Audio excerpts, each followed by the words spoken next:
Film industry ఏది అతీతం కాదు ఇలాంటి వేధింపులకి అనుకుంటా. నా విషయంలో టీడీపీలో ఇప్పటికి దగ్గర తిరిగి బాబు గారు గవర్నమెంట్ వచ్చినాక ఒక 100 మంది నాకు కాల్ చేస్తుంటారు. కొంతమంది లేడీస్ ఏమో అమ్మో మళ్ళీ దివ్యవాణి వచ్చింది ఈమె వాయిస్కి మాకెక్కడ పోటీ అవుతుందని కొన్ని ఏడుపు మొహాలు. ఇంతవరకు ఆయన దగ్గర నాకు అపాయింట్మెంట్ దొరకలేదు. ఏడవాలా నవ్వాలా ఎవరికి మేము చెప్పుకోవాలో మాకే అర్థం కావట్లేదు. మీకు కమ్మం అనుకుంటే అంత ఆయన మమ్మల్ని పిలవనంత మాత్రాన నేను కమ్మదాన్ని కాకుండా పోనుగా, అదే కమ్మ రక్తం నాలో లేకుండా పోదుగా, అదే రోషం నాలో లేకుండా పోదు కదా. ఈరోజు రోజా టీడీపీ నుంచి బయటకు వచ్చినాక ఇష్టానికి మాట్లాడింది, ఎందుకు మాట్లాడింది? కింద ఉన్న వాళ్ళతో కూడా తల్లో నాలికలాగా ఉండాలి. తప్పున్నా తప్పు లేకపోయినా సహించుకొని ఉన్నది ఉన్నట్టు మాట్లాడకూడదు. ఇప్పుడు నేను అదే కదా యథార్థవాది లోక విరోధి అంటే. బాపు బొమ్మ దివ్యవాణి అనగానే ఫస్ట్ ముందు బాపు బొమ్మ ఇలా గుర్తొచ్చేస్తూ ఉంటుంది కదా. బాపు గారు అంటే పెళ్లి పుస్తకం, బాపు బొమ్మ అంటే దివ్యవాణి అనేది ఒక ముద్ర పడిపోవటం. నేను యాక్చువల్లీ మిస్టర్ పెళ్ళం నేను చేయాల్సింది. ఎందుకని రాజేంద్ర ప్రసాద్ గారు వద్దన్నారు? తీసి పక్కన పడేసి ఇంకొక ఆవును పెట్టండి. క్యారెక్టర్ కోసం ఆశపడి మనకున్న బార్డర్ తప్పి బయటికి వెళ్ళే స్వభావం మా ఇంట్లోనూ లేదు, నాకునూ లేదు. ఇప్పుడు రాజేంద్ర ప్రసాద్ గారితో ఆ తర్వాత కొన్నేళ్ల గ్యాప్ తర్వాత మహానటి చేశారు కదా. పరిస్థితులను బట్టి కొన్ని అక్కడ మనం మా స్థానంలో నీ పెళ్ళాం ఉంటే, మా స్థానంలో నీ చెల్లెలు ఉంటే, మా స్థానంలో నీ ఇంటి ఆడపడుచుంటే నువ్వు అలానే మాట్లాడతావా? కొంచెం ఇంగిత జ్ఞానం ఉండాలి మగవాళ్ళు అనేవాళ్ళకు కూడా. ఎంత ఆర్టిస్టులు అయితే మాత్రం పాత సినిమాల్లో ఇప్పటికీ ఎందుకు చూస్తున్నారంటే ఆహనా పెళ్ళంట, ఆహనా పెళ్ళంట, ఓహనా పెళ్ళంట, సావిత్రి. ఈ జనరేషన్ కూడా బుట్ట బొమ్మలాగా ఎందుకు చూస్తున్నారు? అక్కడ ఏమైనా వల్గారిటీ ఉందా? ఆ టైంలో ఏం చేసేవాళ్ళు? ఇప్పుడు మీకు అర్థమవుతుంది ఎవరి క్యారెక్టర్ ఏంటి, వాళ్ళ యాటిట్యూడ్, వాళ్ళ మనసులో ఏముంది, మీ నుంచి ఏం ఎక్స్పెక్ట్ చేస్తున్నారు అనుకున్నప్పుడు. నా 15 ఏళ్ల వయసులో నేను యాక్చువల్లీ అర్జున్ సర్జా గారితో ఒక మూవీ చేయాల్సింది. ఆల్మోస్ట్ ఓకే అయిపోయాను. సో మనకి వాళ్ళు అనుకున్న విధంగా మనం ఉండకపోవటాన్ని బట్టి ఆ క్యారెక్టర్ నాకు పోయింది. బట్ 15 ఏళ్ళు అప్పుడే పెద్ద గొప్ప హీరోలతో నేను చేయలేకపోయిన మాట వాస్తవం అండి. ఆ టైంలో వాళ్ళే అడుగుతారా, అడిగిస్తారా? అసలు ఏం జరుగుతుంది అక్కడ? నాకైతే ఒక నేషనల్ ఫ్లాగ్ పెద్దది తీసుకొని నాకు సపోర్ట్ చేసే ఆడవాళ్ళం అందరూ ఆ నేషనల్ ఫ్లాగ్ కప్పుకొని బోర్న ఏడవాలనిపించింది నాడు రోడ్డు మీద కూర్చొని.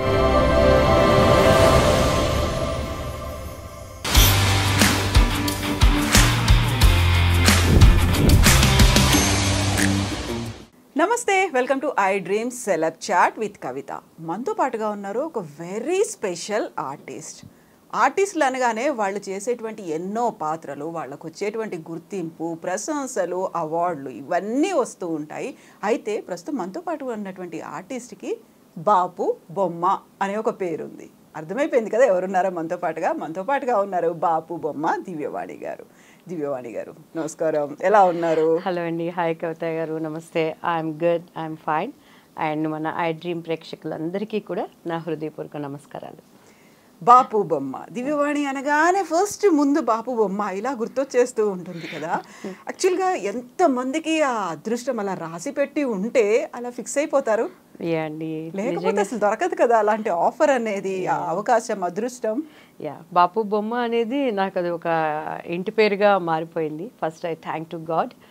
అండ్ అప్పట్లో మేము చేసిన ఎక్సర్సైజ్ కానీ, ఎందుకంటే చాలామంది నా బిఫోర్ జనరేషన్ బాపు గారితో వర్క్ చేశారు, నా తర్వాత జనరేషన్ చేశారు, నా జనరేషన్ చేశారు. బట్ ఎంతమంది చేసినా బాపు గారు ఎన్ని మూవీస్ చేసినా కూడా బాపు గారు అంటే పెళ్లి పుస్తకం, బాపు బొమ్మ అంటే దివ్యవాణి అనేది ఒక ముద్ర పడిపోవటం. దానికి తగ్గట్టు కూడా అప్పట్లో మా అమ్మగారు మంచి ఆహారపు అలవాట్లు, లైక్ పొద్దున్నే ఎక్సర్సైజ్ కానీ, ఆయనకి తగ్గట్టు ఆ ఫిజిక్, కొంతమంది ఆ షేప్స్, ఆ బాడీ ఇది కావాలంటే అప్పట్లో సంథింగ్ యూజ్ చేసేవాళ్ళు. లైక్ కాస్ట్యూమ్స్ స్టిచ్ చేసేటప్పుడే ఆ బాడీ షేప్ కోసం బ్యాక్ ప్యాడ్స్ కానీ అలా పెట్టేవాళ్ళు.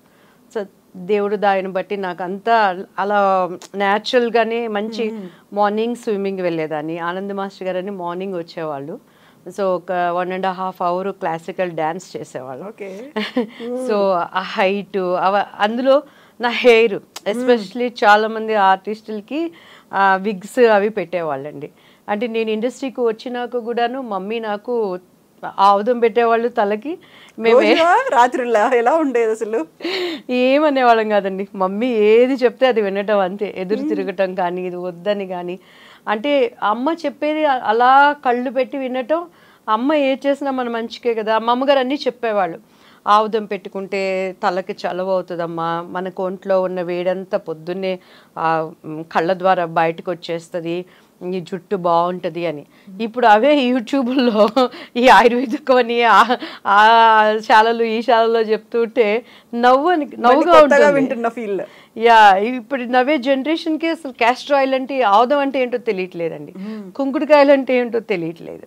సో నాకు ఎక్కడ షూటింగ్ ఉన్నా కూడా మా మమ్మీ చెన్నై నుంచి మేము వచ్చేటప్పుడే లైక్ ఇటు అవుట్డోర్ షూటింగ్స్ అన్నప్పుడు ఇన్ని కుంకుళ్ళు శుభ్రంగా మా స్టెంట్స్ వాటిని కొట్టి ఒక కవర్లో వేసి వేడి నీళ్ళలో పెట్టి అమ్మే నాకు కూర్చొని, అందులో మా అమ్మగారు తలస్నానం చేయించే విధానం కూడా డిఫరెంట్ అండి.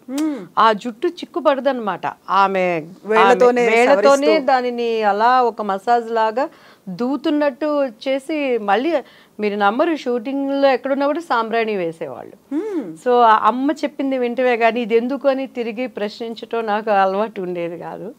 సో ఎప్పుడు ఒక ప్రాబ్లం లేని అమ్మాయినంటే, కానీ మొండిదాన్ని. ఏదన్నా నాకు కావాలి అంటే ఇంకది కావాలి అంతే ఇంకా.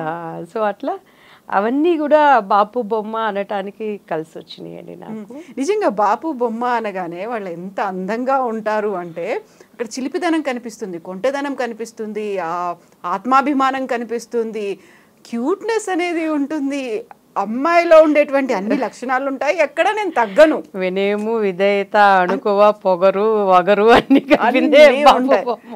అండ్ కళ్ళలోనే తెలిసిపోతూ ఉంటుంది ఎవరు ఏంటి అనేదంతా కూడా. అట్ ద సేమ్ టైం అక్కడే వాళ్ళ మీద నిప్పులు కురిపించేయచ్చు, అక్కడే కన్నీళ్ళు వచ్చేస్తూ ఉంటాయి.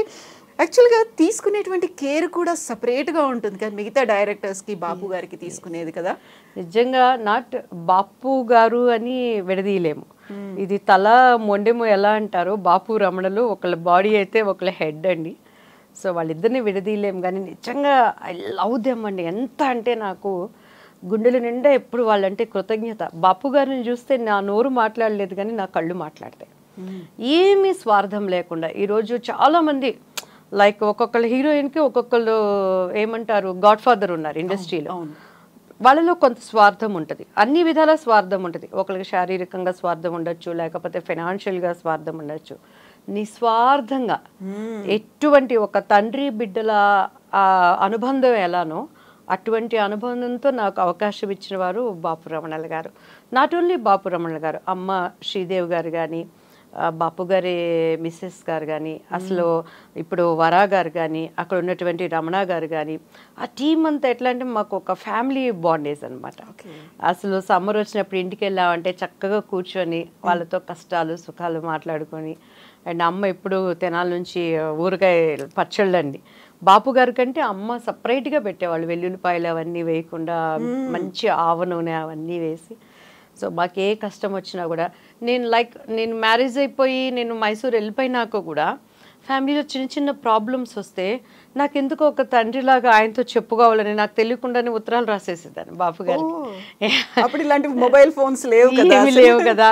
వెళ్ళినప్పుడు సార్కి మా బాబు వాళ్ళ బర్త్డే అట్లా కళ్ళ నిండా నీళ్ళు వచ్చేది. మెల్లగా అలా చేతిలో కవర్ పెట్టేసి నమస్తే పెట్టి వచ్చేసేదాన్ని. ఎక్కువ మాట్లాడేవాళ్ళం కాదు కానీ తెలియని ఒక హృదయానికి ఉన్న కనెక్టివ్ అంటారు కదండి, అది నాకు సార్తో రమణ గారితో. అండ్ నేను యాక్చువల్లీ మిస్టర్ పెళ్ళం నేను చేయాల్సింది. మినిమం మ్యాక్సిమం ఎక్స్ట్రీమ్ వాళ్ళు కృషి చేశారు. అనౌన్స్ కూడా చేసినట్టున్నారు కదా.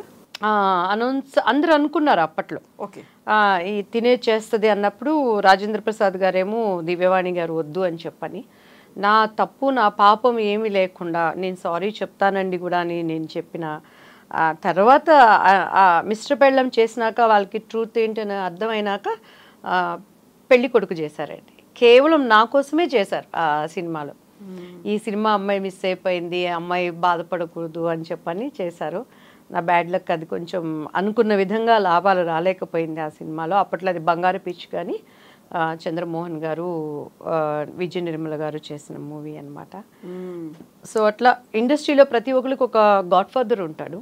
ఏ గాడ్ ఫాదర్ లేకుండా దేవాతి దేవుడే నాకు అన్నీ నాకు మార్గం చూపించేవాడిగా, లైక్ మా అమ్మగారు ఒక క్రమశిక్షణమైన మార్గంలో, అండ్ బాపు రమణ గారు ఇప్పటి వరకు ఏ హీరోయిన్ అయినా కూడా ఈ అమ్మాయి ఏ సినిమాలంటే ఎత్తుక్కొని పది చెప్పాలి, ఏ హీరో అయినా సరే ఏది అంటే వాళ్ళు ఎంత పెద్ద స్టార్లైనా చెప్పుకోవాలి. బట్ తెలుగు చరిత్ర అనేది ఉన్నంత వరకు పెళ్లి పుస్తకం అంటే దివ్యవాణి, దివ్యవాణి అంటే పెళ్లి పుస్తకం, హీరో క్యారెక్టర్ కూడా డామినేట్ చేసే విధంగా నాకు అది ఒక పడటం అనేది లైక్ నాకు ఒక దేవుడిచ్చిన ఒక అదృష్టం అండి. నేను ఎప్పుడు కూడాను అది బాపు రమణ గారికి నా జన్మాంతరం నేను రుణపడి ఉంటాను. అటువంటి గొప్ప వ్యక్తులు, వ్యక్తిత్వం కలిగినటువంటి వ్యక్తులు ఎంత చెప్పుకున్నా కూడా వాళ్ళ గురించి తక్కువేనండి. చాలా అరుదుగా కనిపిస్తారు. అసలు గర్వం అనేది ఉండదు, పొగడ్తలకి పడరు, నిస్వార్థమైన వాళ్ళు. అన్నీ ఉన్న విస్తరాకు అణిగి మణిగి ఎలా ఉంటుంది అనే దానికి వారు ఒక మాదిరికరం. లైక్ ఆ టీంలో మేము పనిచేసిన కెమెరామ్యాన్ రాజు గారు కానీ చాలా డిసిప్లైన్డ్ అనమాట.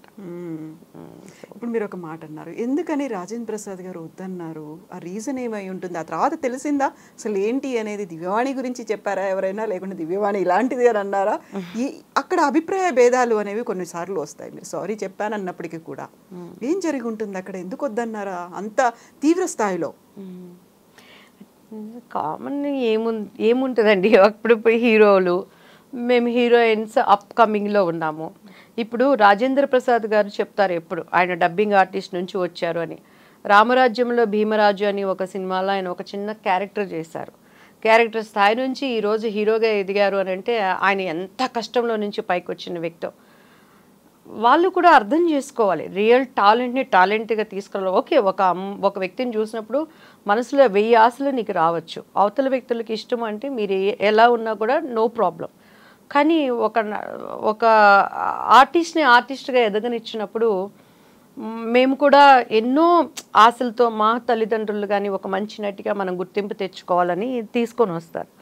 సో అట్లా నేను ఒక టైపులో ఉండే అమ్మాయిని, నేను క్యారెక్టర్ కోసం ఆశపడి మనకున్న బార్డర్ తప్పి బయటికి వెళ్ళే స్వభావం మా ఇంట్లోనూ లేదు, నాకునూ లేదండి. సో అట్లా అందులో నేను ఇంట్లో లాస్ట్ అమ్మాయిని. మా అమ్మగారికి అక్కయ్యకి చాలా ప్రేమ, they are very strong pillars. మన వంశీ గారు యాక్చువల్లీ మా ఫ్యామిలీ ఫ్రెండ్స్ అనమాట.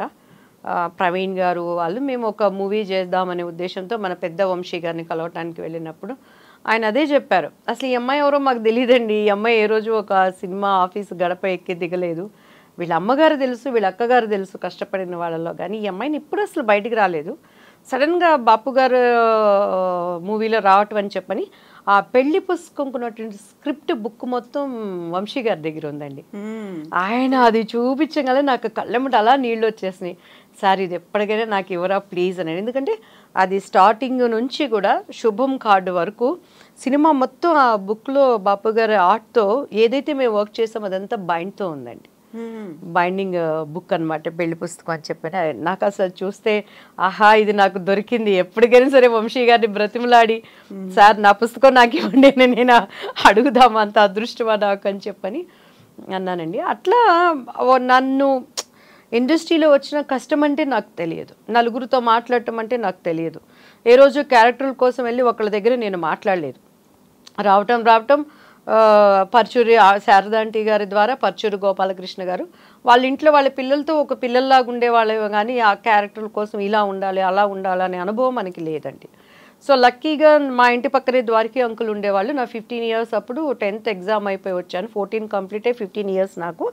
డాన్స్ రాజే డాన్స్ అని వాళ్ళు కన్నడ మూవీ చేస్తున్నారు, లీలావతి గారి అబ్బాయి అనమాట. ఈ అమ్మాయి ఎవరు బాగుంది బొద్దుగా పిల్ల అని అంటే నాకు అసలు కన్నడ రాదు, తమిళ్ రాదు, ఏమి రాదు. సో ద్వారకి అంకుల్ తీసుకెళ్ళి ఆయనే అసలు నాకు దివ్య అని పేరు పెట్టింది ఆయనేనండి. అవును, ఉషారాణి, ఉషావాణి నా మీ పేరు ఉషావాణి, ఫస్ట్ ఉషావాణి మార్చారు. అంటే అసలు పేరు అయితే నాగా ఉషావాణి, మా నానమ్మ గారి పేరు నాగా. అది నాగా మరి మొరటగా ఉందని కట్ చేసి ఉషావాణి అని. తర్వాత ఆయన దివ్య అని ద్వారకేష్ గారు పెట్టారు. సో మమ్మీకి వాణి అనే పేరంటే ఇష్టం. సో వాణి అంటే అమ్మ ఇంట్లో అందరూ వాణి తల్లి అంటారు. నా సన్నిహితులు నాకు ఆప్తులు అనే వాళ్ళందరూ వాణిని. సో బయట వాళ్ళు మాత్రం దివ్య గారు అని అంటారు. సో అమ్మకి వాణి అనే పేరు ఎక్కడ మరుగుపడిపోతుంది అని చెప్పని దివ్యవాణి అని పెట్టారు. డిఫరెంట్గా అది అలా కలిసి వచ్చింది వాక్ని. ఇది ఇప్పుడు అన్ని విధాలా ఉపయోగపడుతుంది ఆ పేరు వాణి అనేది.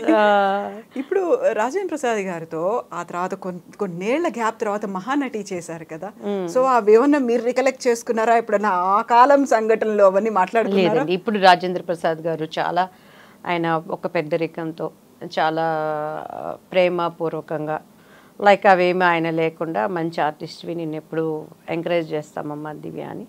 మాది అదేంటో మరి జాతకం ఏమో తెలియదు కానీ ఆయనతో 3 సినిమాలు హ్యాట్రిక్ అండి నాకు. ఎదురింటి 3, పక్కింటి పెళ్ళాం, 2 పెళ్ళాల ముద్దులు పోలీసు అండ్ పెళ్లి పుస్తకం. ఆ తర్వాత మహానటి, దాంట్లో ఆయన నాకు బావగారిగా చేశారు. సో మంచి హిట్ కొట్టడం అంటే ఉంటాయి కదండి వాళ్ళ.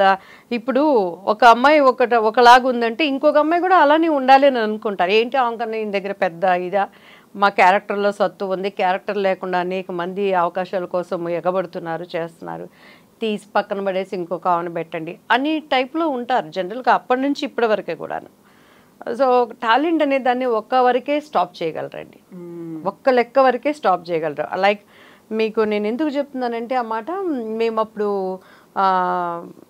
తుఫాన్ ఒకటి వచ్చిందండి 92-93 ఐ థింక్. వచ్చినప్పుడు దాసనారాయణరావు గారు, చిరంజీవి గారు, శ్రీదేవి అందరూ కలిసి ఫండ్స్ కలెక్ట్ చేయడానికి ఇక్కడ ఒకటి నాటకాలు అవి చేశారనమాట. దానికి టికెట్స్ పెట్టారు.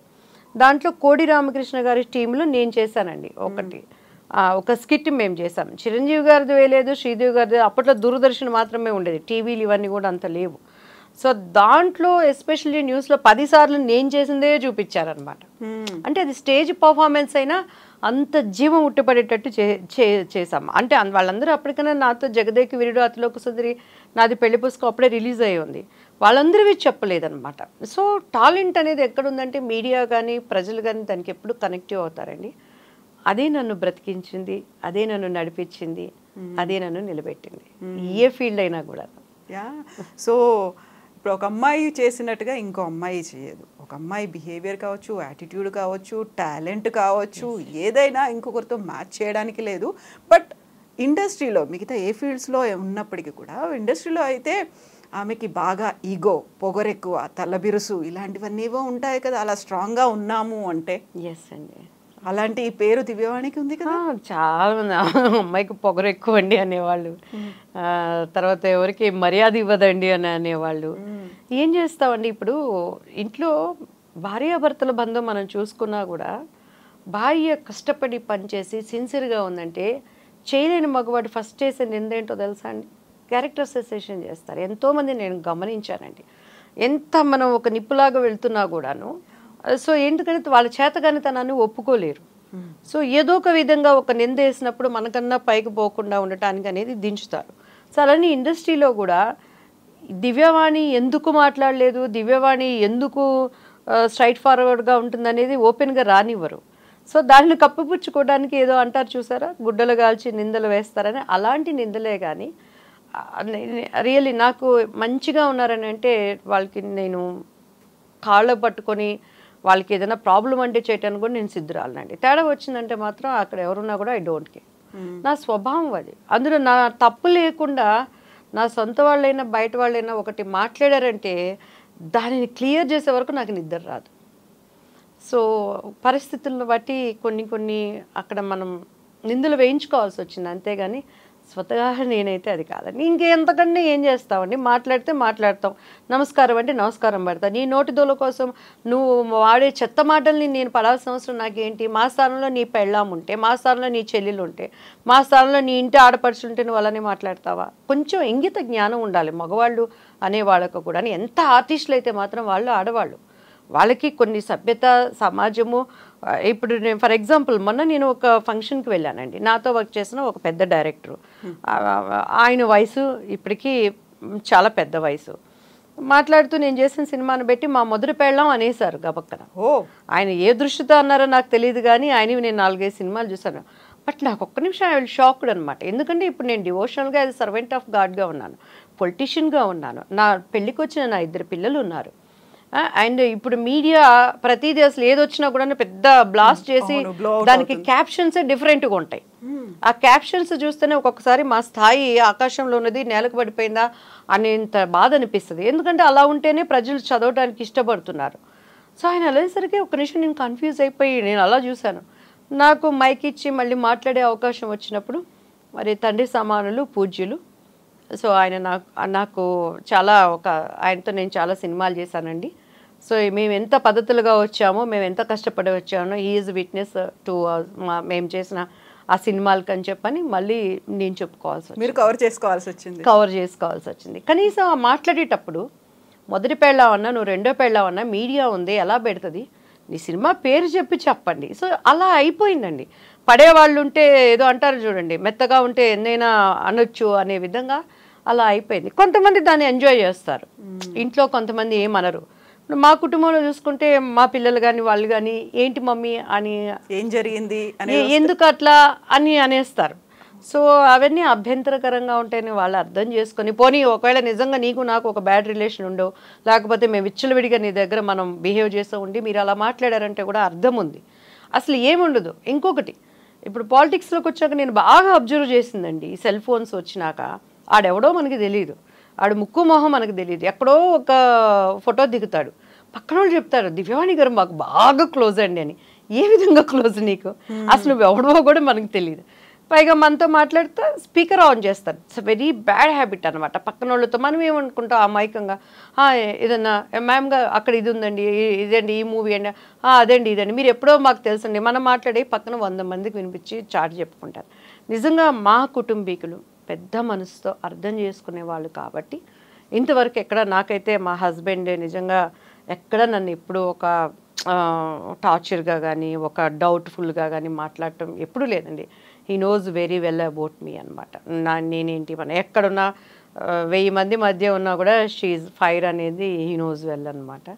సో కాకపోతే మిగతా వాళ్ళకి ఇప్పుడు మనలాగా గట్టిగా మాట్లాడలేని వాళ్ళు ఉంటారు, వాళ్ళ పరిస్థితి ఏంటి, నవే జనరేషన్స్ పిల్లలు కూడా అమ్మో గట్టిగా మాట్లాడితే అవకాశాలు పోతాయేమో, అమ్మో ఇలా ఉంటే అలా ఉంటారేమో. నేనేమంటానంటే నీ క్యారెక్టర్ వరకు ఎంతైనా చేయించుకో, నీ క్యారెక్టర్ వరకు దానికి న్యాయం చేసే వరకు నీకు డ్రెస్సులు ఎట్లా ఉన్నా, నీ సాంగ్స్ ఎట్లా ఉన్నా, నీది మొన్న ఎవరు ఒక అమ్మాయి మన నార్త్ ఇండియన్ అండి, అది మంచి సినిమా గంగూబాయ్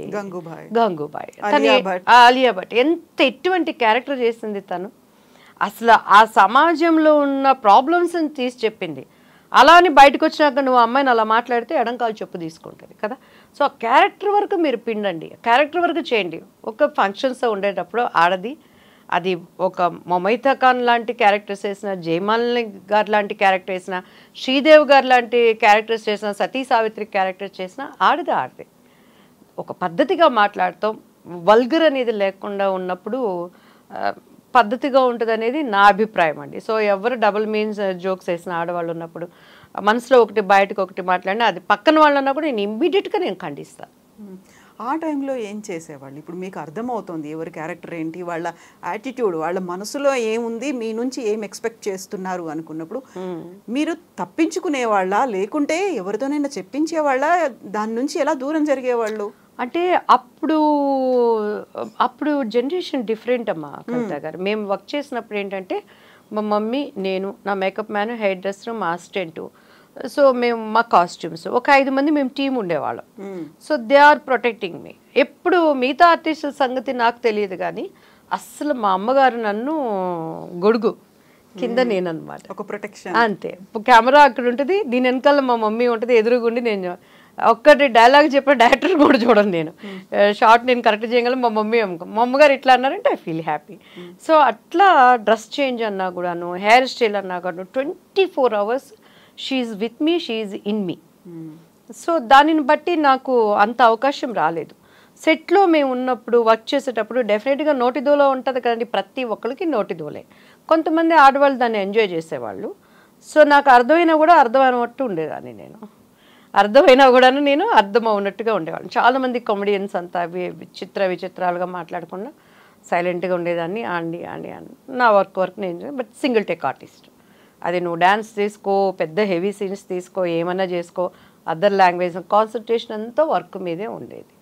సో కాసేపు ఉన్నప్పుడు నవ్వుతూ ఉండేదాన్ని, దాని మీద మైండ్ అంతా ఉండేది. షార్ట్ అయిపోయిందంటే వచ్చి అమ్మ పక్కన కూర్చునేవాళ్ళం. సో అంతవరకే నాకు తెలుసు. సో సర్టన్ కొంత చిన్న ఏజ్లోనే 21 ఇయర్స్కి మ్యారేజ్, అదే కుటుంబ జీవితం అయిపోయింది. అప్పుడు నాకు అసలు బయట మనుషులు ఏంటి, వాళ్ళ స్వభావాలు ఏంటి, ఎలా ఉంటారనేది అర్థమయ్యేది కాదు. అటువంటి పరిస్థితులు కూడా నాకు రాలేదు.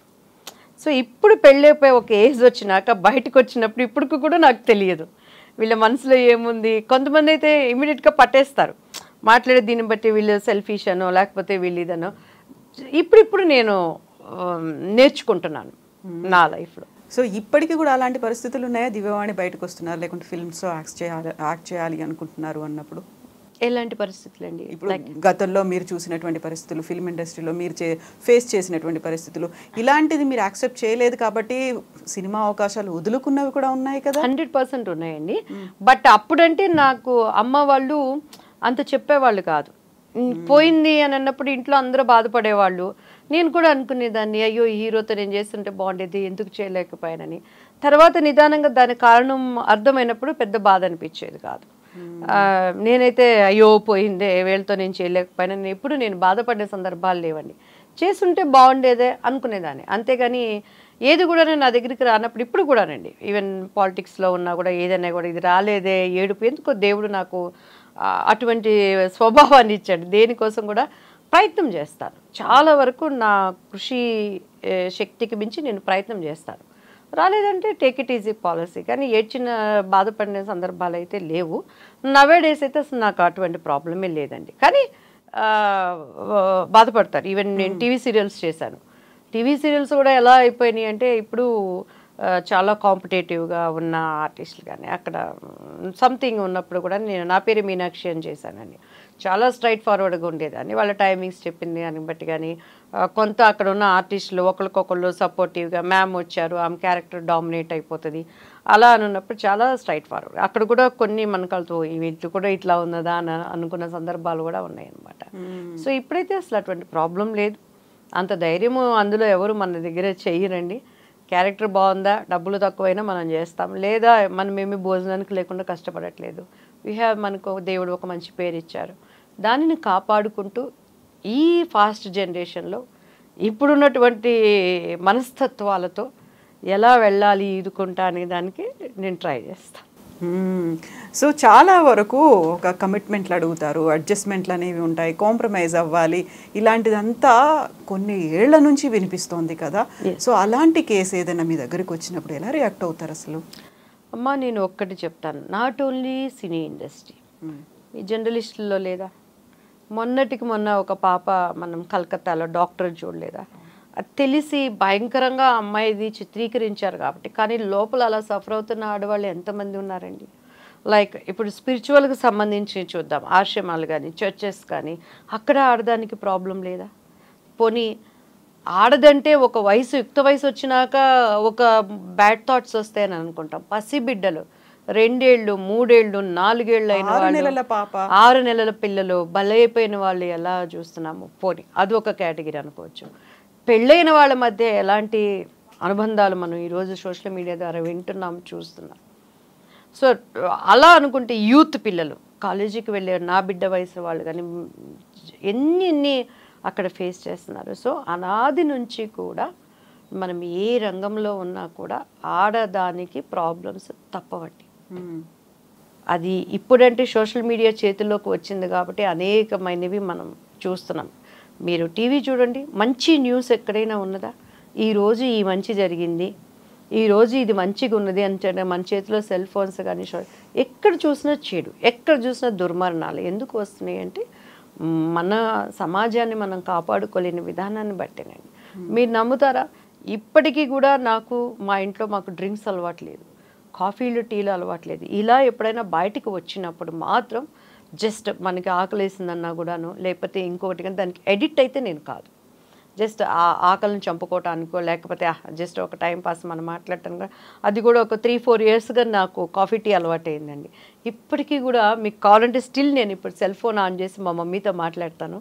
మమ్మీ ఏం చేస్తున్నావు అమ్మ, బాగున్నావు అంటే బాగున్నాను తల్లి, ఏం చేస్తుంటే ఊరికే తమాషకి ఇప్పుడేనమ్మా కాఫీ తాగుతున్నావు అంటే, అబ్బేచి కాఫీ తాగుతున్నావా, వద్దమ్మా అది గ్లామర్ పోతుంది, కాఫీలు తాగితే కళ్ళ కింద నల్లగా అయిపోతుంది, లేదమ్మా కాఫీలు కూడా తాగమని డాక్టర్స్ చెప్తున్నారు, హార్ట్కి మంచిదమ్మా అని చెప్తే, వద్దమ్మా పలసగా మజ్జిగ చేసుకొని తాగు. సో అలా సిస్టమ్స్లో మేము పెరిగాం కాబట్టి అండి, పాపం మన కళ్ళెదుటికి వస్తున్నా, ఎదుటి వాళ్ళు మనల్ని ఎన్ని నిందలేస్తున్నా, మాకు తెలియకుండానే మా తల్లిదండ్రులు ఒక ఆడదంటే ఒక స్ట్రాంగ్గా ఎట్లా ఉండాలి, నువ్వు చేయగలవమ్మా అనే మోటివిటీని నాలో తెలియకుండానే పెంచారు. సిచ్యువేషన్స్ ఎట్లా ఉన్నా కూడా మనం ఎదుర్కోగలం. మన బిడ్డలకు అది నేర్పించాలండి. మన పిల్లలు ఇప్పుడు ఈ నవ్వే జనరేషన్కి అది చాలా అవసరం. మా బాబు మొన్న అదే చెప్తున్నాడు, మమ్మీ నీకు మేము ఇలాంటి మంచి పిల్లలు పుట్టినందుకు నువ్వు చాలా సంతోషపడాలి తెలుసా అని అన్నాడు. ఎందుకు నానా అని అన్నాను. బాగానే గీకుతావు కదా మమ్మీ కార్డులన్నీ, ఎప్పుడు చూసినా మమ్మీ కార్డు ఇవ్వండి, ఇంకేంట్రా నువ్వు బాధ పెట్టేదంటే, మా ఫ్రెండ్స్ అందరూ ఇక్కడ ఏంటో తెలుసా మమ్మీ, 2 యూఎస్ఏలో ఉంటున్నారండి. హాలిడేస్ వర్క్ అంతా చేసుకుంటారు, వాళ్ళ పాపం పార్ట్ టైం జాబ్స్ స్కూల్కో కాలేజెస్కో వెళ్ళి టైం దొరికిందంటే ఫ్రెండ్స్తో కలిసి పబ్బులకి వెళ్తారు, లేకపోతే ఎంజాయ్మెంట్స్కి పోతారు. నేనైతే జిమ్కి వెళ్తాను, తరుణ్య అయితే అక్కడ కమలక్క అని మాకు మంచి ఫ్యామిలీ ఫ్రెండ్స్ ఉన్నారు, వాళ్ళ ఇంటికి వెళ్ళి అక్క దోశ పెడతారని హాయిగా తిని నిద్రపోయి దాన్ని ఎక్సర్సైజ్ చేసుకుంటుంది. నీకు ఇటువంటి పిల్లలు ఎక్కడ దొరుకుతారు మమ్మీ అంటారు. నేనే చెప్తాను, నిన్ను ఆ ట్రాక్లోకి తీసుకెళ్ళటానికి మమ్మీ ఎలా కష్టపడిందో నీకు తెలుసా, మమ్మీ నీకు ఏమేం చెప్పిందో నీకు తెలుసా అన్నప్పుడు ఓకేలే మమ్మీ అదే ఓకేలే.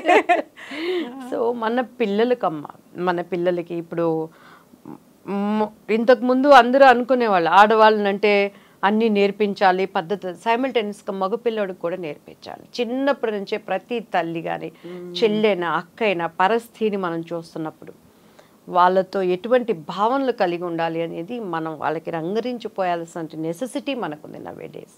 ఆడవాళ్ళ పరిస్థితి చూస్తుంటే అలానే ఆడవాళ్ళు కూడా మన పద్ధతులు ఏంటి, మనము ఎక్కడున్నా కూడా మనకేం పెద్ద పోస్టుల్లో ఉంటేనా అండి, లేకపోతే మనం బ్రతకలేమా, నారుబోసిన వాడి నీరు పోయడా, మనల్ని పుట్టించిన దేవుడు కొంతలోనైనా మనకి ఆయన ప్రొవైడ్ చేయగలిగిన వాడు కదా. సో అటువంటివి పిల్లలకి నేర్పించాల్సిన అవసరం ఉంది. మరి ముఖ్యంగా ఈ డ్రగ్స్ ఇవి చూస్తున్నప్పుడు చాలా చాలా భయం వేస్తుంది, బాధేస్తుంది. అండ్ మనం ఎంత సంపాదించుకుంటే ఏముందమ్మా, ఇప్పుడు పెద్ద పెద్ద కుటుంబాలలో రాజకీయ నాయకులు కానీ, ఇటు సినీ రంగం కానీ, వ్యాపారస్తులు కానీ వాళ్ళ బిడ్డలు డ్రగ్స్కి అలవాటు అయిపోయి బయటికి చెప్పుకోలేక పరువు మర్యాదలకు మళ్ళీ కవర్ చేసుకుంటూ వాళ్ళకున్న అధికారాన్ని బట్టి డబ్బులను బట్టి చూస్తుంటే దేవుడికి దండం పెట్టి ఇంకేం అడగక్కర్లేదయ్యా, మేము ఈ భూమి మీద ఉన్నంతకాలం మాకు నా పిల్లలు ఇలా వెళ్ళటానికి సహాయం చేయని కోరుకోవటం తప్పించి ఇంకేం అడగక్కర్లేదు. సో అట్లా నిజంగా ప్రతి పేరెంట్ ఇప్పుడు కోరుకుంటున్నది అదే కదా. కేవలం ఆడపిల్లల్ని ఎంత జాగ్రత్తగా పెంచుకుంటున్నామో మగపిల్లలకు కూడా అంత స్థాయిలో బుద్ధి చెప్పాల్సిన నేర్పించాలి, వాళ్ళు అంతే నేర్పించాలి అనేది. ఎందుకంటే వాళ్ళకి మన జనరేషన్లో సెల్ ఫోన్స్ మనకు తెలియదండి, మన పిల్లలు ఏం చేస్తున్నారో మనకు తెలియదు. మేము ఇప్పుడు షూటింగ్లో ఉన్నా కూడా మా అమ్మగారు అసలు టైంకి నిద్రపోవాలి, 8:30 వాణి తల్లి కళ్ళు మూసుకుని నిద్ర రావట్లేదమ్మా అంటే కౌంట్ చేసుకో 1 2 3 4 ఒక 100 500 చదివేసరికి నాకు తెలియకుండా నిద్రపోయేదాన్ని. దీంట్లో పెరిగా. ఇప్పుడు మన పిల్లలు 24 hours సెల్ ఫోన్స్ చేతిలో ఉంటాయి, ఏది కావాలన్నా చూస్తానికి అక్కడ అవకాశం ఉంది. సో మన యూఎస్ఏ కంట్రీలో చూస్తే చిన్న పిల్లలకు కూడానండి ఇలా పెట్టుకొని నొక్కుంటూ ఉంటారు, తల్లి తెచ్చి పెడతారా వింటే ఇక దే జీవితం అయిపోయింది. సో ఈరోజు ఇది నా దగ్గర ఉన్నా కూడా మనం ఒంటరిగా ఉన్నప్పుడు ఏమై ఉన్నామో అది మన రియల్ క్యారెక్టర్, అది మన నిజస్వరూపం. నువ్వేం చూస్తున్నావు, నువ్వేం చేస్తున్నావు, మమ్మీ నీకు ఉండక్కర్లా, డాడీ నీకు ఉండక్కర్లా, నువ్వు ఎంతవరకు దీన్ని ఉపయోగిస్తున్నావని, దీనిలో ఉన్న ఉపయోగాలను ఎలా ఉపయోగించుకోవాలో చెప్తున్నప్పుడు ఇంకొక 10 జనరేషన్లైనా మాకు 2 జనరేషన్లైనా మన పిల్లలు మంచిగా ఉంటారు. కావాలి ఎంటర్టైన్మెంట్ కావాలి. ఇప్పుడు ఒక షో చేస్తున్నాం అనుకోండి, జోక్స్ లేకుండా ఎంటర్టైన్మెంట్ లేకుండా ఏది ఉండదు. ఆరోగ్యకరమైనవి తీసుకురండి. పాత సినిమాల్లో ఇప్పటికీ ఎందుకు చూస్తున్నారంటే ఆహనా పెళ్ళంట, ఆహనా పెళ్ళంట, ఓహనా పెళ్ళంట, సావిత్రి. ఈ జనరేషన్ కూడా బుట్ట బొమ్మలాగా ఎందుకు చూస్తున్నారు? అక్కడ ఏమైనా వల్గారిటీ ఉందా? మరి అప్పట్లో వాళ్ళు చేసుకున్న ఫంక్షన్స్ లేవా? అక్కడ ఏమైనా అసహ్యం ఉందా? అలా ఉన్న సావిత్రి గారే లాస్ట్ డేస్ వచ్చేసరికి ఆమె ఏమైపోయారు? సో అట్లా ఉండి అలానే ఉందంటే ఇప్పుడు ఉన్నది ఏంటి? ఎక్కడ చూసినా ఉన్నదంటే మన పనులు మనం చేసుకుంటూనే మన కుటుంబ వ్యవస్థని మనం సరి చేసుకుంటున్నప్పుడు బయట వాటికి చెప్పాలి. మా వాళ్ళు ఇప్పటికీ అంటారు, ఇక్కడున్నా కూడా పిల్లలు డైలీ ఇప్పటికీ కూడా అండి మార్నింగ్ లేవగానే ఫస్ట్ కాల్ వాళ్ళు అక్కడ అమెరికాలో ఉన్న వాళ్ళతో మాట్లాడి మా ఇంట్లో వర్కర్స్కి తెలుసు నేను పిల్లల కోసం ఎంత ఎందుకంటే ఫ్రాక్షన్ ఆఫ్ సెకండ్స్ చాలు వాళ్ళు, మనం బ్రతుకుతున్నదే వాళ్ళ కోసము, వాళ్ళ డిస్ట్రాక్ట్ అవ్వడానికైనా స్పాయిల్ అవ్వడానికైనా. సో ప్రపంచం అంతా మనం బాగు చేసుకోలేకపోవచ్చు, ప్రపంచం అంతా మనం న్యాయం చేయలేకపోవచ్చు. అట్లీస్ట్ మన కుటుంబంలో 2 పిల్లల్ని మనం కరెక్ట్గా పెంచుకున్నా కూడాను రేపు వాళ్ళు ఒక తరాల వాళ్ళకి ఒక మోరల్గా ఉండాలి, వాళ్ళ జనరేషన్ కదా వాళ్ళు, వాళ్ళ కుటుంబాన్ని వాళ్ళ పద్ధతులతో పెట్టుకోవాలని. నాకు వాళ్ళు తిట్టుకున్నా పర్వాలేదు, మమ్మీ ఓవర్ స్ట్రిక్ట్ అనుకున్నా పర్వాలేదు, నేనైతే చెప్పాల్సింది చెప్తూనే ఉంటానండి. ఇప్పుడు మనం మీరు ఆల్మోస్ట్ దివ్యవాణి గారు 50 సినిమాలకు పైగా చేశారు కదా, ఆల్మోస్ట్ అన్ని south Indian languages, Telugu, Tamil, Malayalam, Kannada అన్నిట్లలో చేశారు. వెరీ రీసెంట్గా మలయాళ ఫిల్మ్ ఇండస్ట్రీకి సంబంధించి కాస్టింగ్ కౌచ్ మీ టూ మూవ్మెంట్ అనేది జస్టిస్ హేమా కమిటీ రిపోర్ట్ వచ్చింది 2017లో. అంటే అంతకు ముందు వచ్చినటువంటి కాస్టింగ్ కౌచ్ కంప్లైంట్స్కి సంబంధించి వెరీ రీసెంట్గా వచ్చినటువంటి రిపోర్ట్లో హీరోయిన్లే కాదు, క్యారెక్టర్ ఆర్టిస్టులే కాదు, జూనియర్ ఆర్టిస్టుల దగ్గర నుంచి మహిళలు ఎదుర్కొంటున్నటువంటి కష్టాలు ఫిల్మ్ ఇండస్ట్రీలో ఏమనిపిస్తుంది ఇలాంటివన్నీ మీరు చూసినప్పుడు?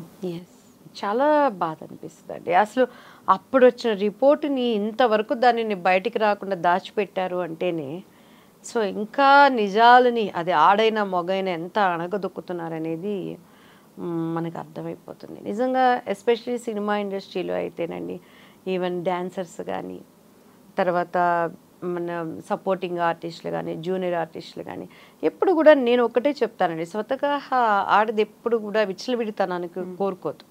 ఎక్కడో అటువంటి క్యారెక్టర్స్ 100కి 1 ఉంటారో, లేదు ఒక 10 మంది ఉంటారు, అన్నీ ఉన్నా కూడా ఎగబడి ఇంకా ఇంకా అత్యాశతో అన్ని రాంగ్ ట్రాక్స్ ఏమన్నా ఉపయోగించుకొని పైకి వెళ్ళిపోయి డబ్బులే జీవితం అనుకొని, పేరు ప్రతిష్టలే కావాలనుకోనో అడ్డదారుల్లో వెళ్ళేవాళ్ళు ఎక్కడో 100కి 10 మంది ఉంటారు. కానీ 90% వరకు పద్ధతులుగా ఉండాలని కోరుకుంటారు ఎవరైనా కూడా ఆడది.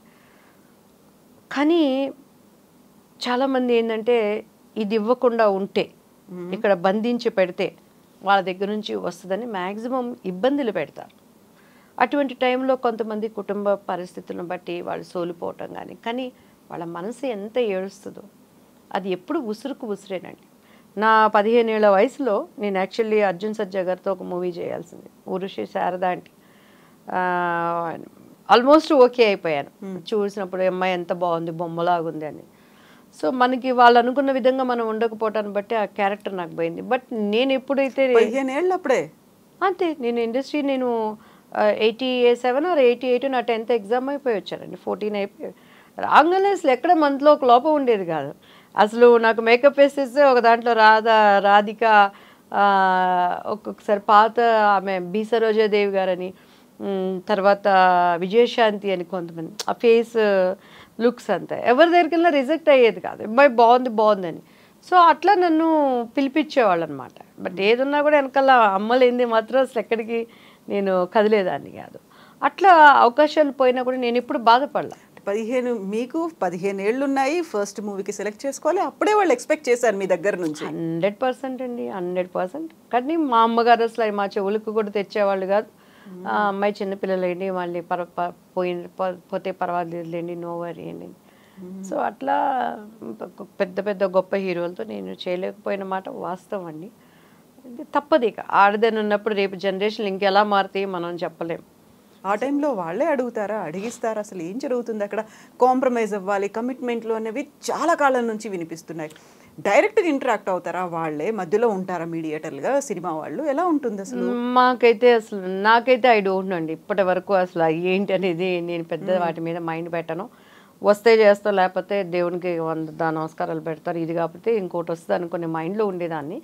మాకైతే అప్పుడు మాకు డేట్స్ చూస్తానికి మేనేజర్ ఉండేవాళ్ళు, వాళ్ళు అమ్మనే మాట్లాడుకునేవాళ్ళు. నా వరకు నా చెవుల వరకు ఏది మనకు రాదు, అంతవరకు అసలు వాళ్ళు తయారు. సినిమా పోయింది, ఈ అవకాశం నీకు పోయింది వాణి అనేవాళ్ళు. ఆ తర్వాత నాకు ఒక 18-19 ఇయర్స్ వచ్చినాక నాకు అర్థమైంది ఎందుకు పోతున్నాయి క్యారెక్టర్స్ అని. సో నేనేం పెద్ద దానిని మైండ్ చేసుకోలేదండి. తమిళ్లో ఒక మంచి సినిమా భానుప్రియ గారి సిస్టర్ చేసింది, ఎంగ ఊరు పట్టకారన్ అని, సూపర్ డూపర్ హిట్ అయింది. ఆర్డి భాస్కర్, ఇళరాజా గారి వాళ్ళ బ్రదరు ప్రొడ్యూసర్ అనమాట. రామరాజు గారు అయితే నళిని హస్బెండ్.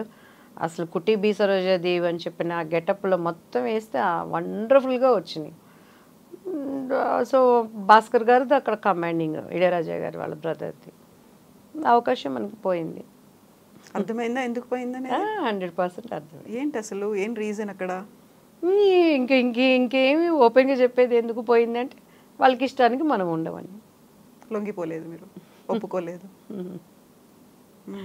సో మంచి సినిమా. తర్వాత మేము ఆ టీ నగర్లో వెళ్ళేటప్పుడు పెద్ద పెద్ద పోస్టర్లు చూసి ఈ సినిమా ఉంటే బాగుండేది కదా అని బాగుండేదా? ఓకే, మనకి అమ్మ ఉంది, అన్నయ్య ఉన్నాడు, అక్క ఉంది, కావాల్సిందే టైం టు టైం వెళ్తుంది, మంచి ఎక్సర్సైజ్, డ్యాన్స్ అన్నీ. ఇది కాకపోతే ఇంకొకటి వస్తుంది. అంటే నేను ఇష్టంగా రాలేదు సినిమాల్లోకి.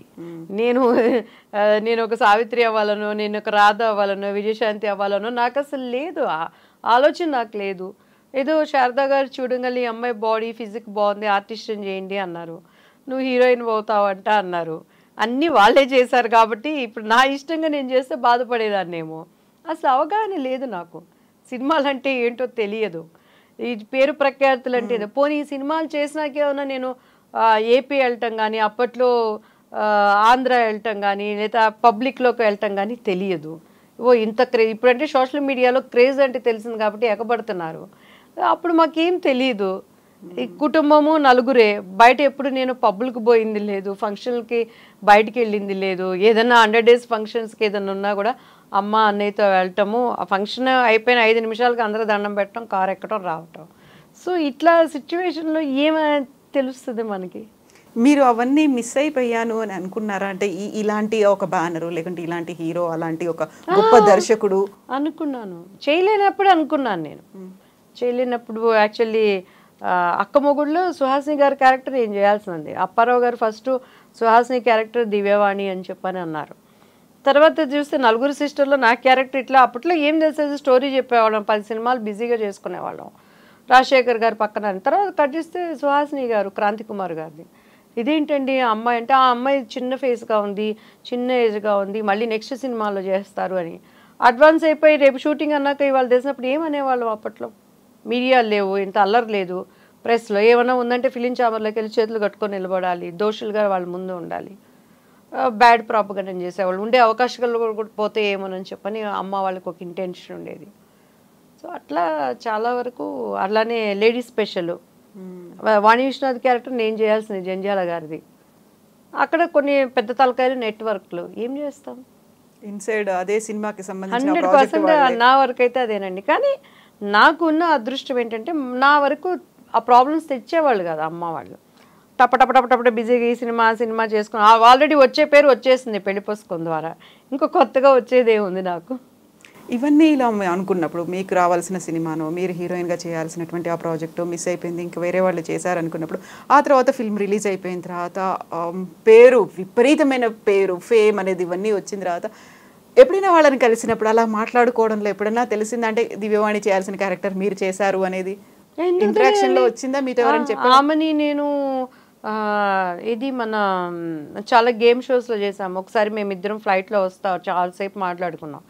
అప్పుడు మిస్టర్ పెళ్ళాం మీరు చేయాల్సింది నేను చేశానని వచ్చినప్పుడు బాపు గారు పెళ్లి పుస్తకం సినిమా అమ్మాయికి అప్పట్లో DVDలు డెక్లు ఉన్నాయి, 100 సార్లు చూపించారట, ఇలానే కావాలని. తర్వాత నేను రాధాగోపాలం చేశాను. రాధాగోపాలం స్నేహగా చెప్పింది, ஐயோ பாப்பு சார் அந்த படம் போட்டுட்டு காட்டிட்டே இருந்தாங்க, இப்படிதான் வேணும் అని. కన్ను ఎல்லாம் ఎవ్వడో అழగా ఇருக்கு ఉంగళది అని చెప్పని స్నేహ మాట్లాడింది. సో అట్లా పోయింది అన్నప్పుడు నాకైతే నేను పెద్దగా ఎప్పుడు బాధ అనిపించలేదండి నాకు.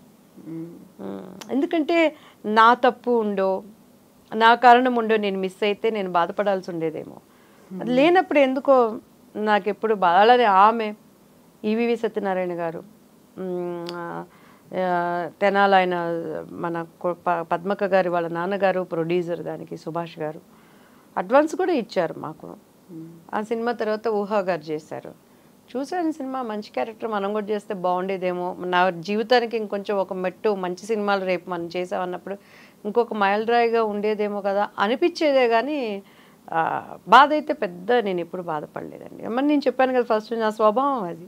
ఇప్పుడు ఈ మలయాళ ఫిల్మ్ ఇండస్ట్రీకి సంబంధించి ఇంత వచ్చిన తర్వాత మెల్లిగా బెంగాల్ నుంచి ఒకరు, అక్కడ నుంచి ఒకరు, ఇక్కడ నుంచి ఒకరు మాట్లాడుతున్నారు. ఇప్పుడు అక్కడ ఉన్నటువంటి మాలాగా అక్కడ అమ్మ అసోసియేషన్ మెంబర్స్ అందరూ ఇంక్లూడింగ్ ప్రెసిడెంట్ మోహన్ లాల్ దాన్ని రిజైన్ చేశారు. ఒక ప్రొటెస్ట్ లాగా రిజైన్ చేశారు తప్ప నిజంగా ఒక సమస్య ఉంది, సంఘీభావం ప్రకటిద్దాం, ఎవరైతే బాధితులు ఉన్నారో, ఎవరైతే కంప్లైంట్లు చేశారో వాళ్ళకి సంఘీభావంగా ఎందుకు రాలేకపోతున్నారు అక్కడ ఉన్నటువంటి హీరోలు కావచ్చు, ఆ స్టార్డమ్ సూపర్ స్టార్ ఉన్న వాళ్ళు రాలేకపోతున్నారు అని అంటే అది మన అదృష్టం అనుకోవాలి, మన దౌర్భాగ్యం అనుకోవాలి, ఆడదానికి ఉన్న అదృష్టం అనుకోవాలి.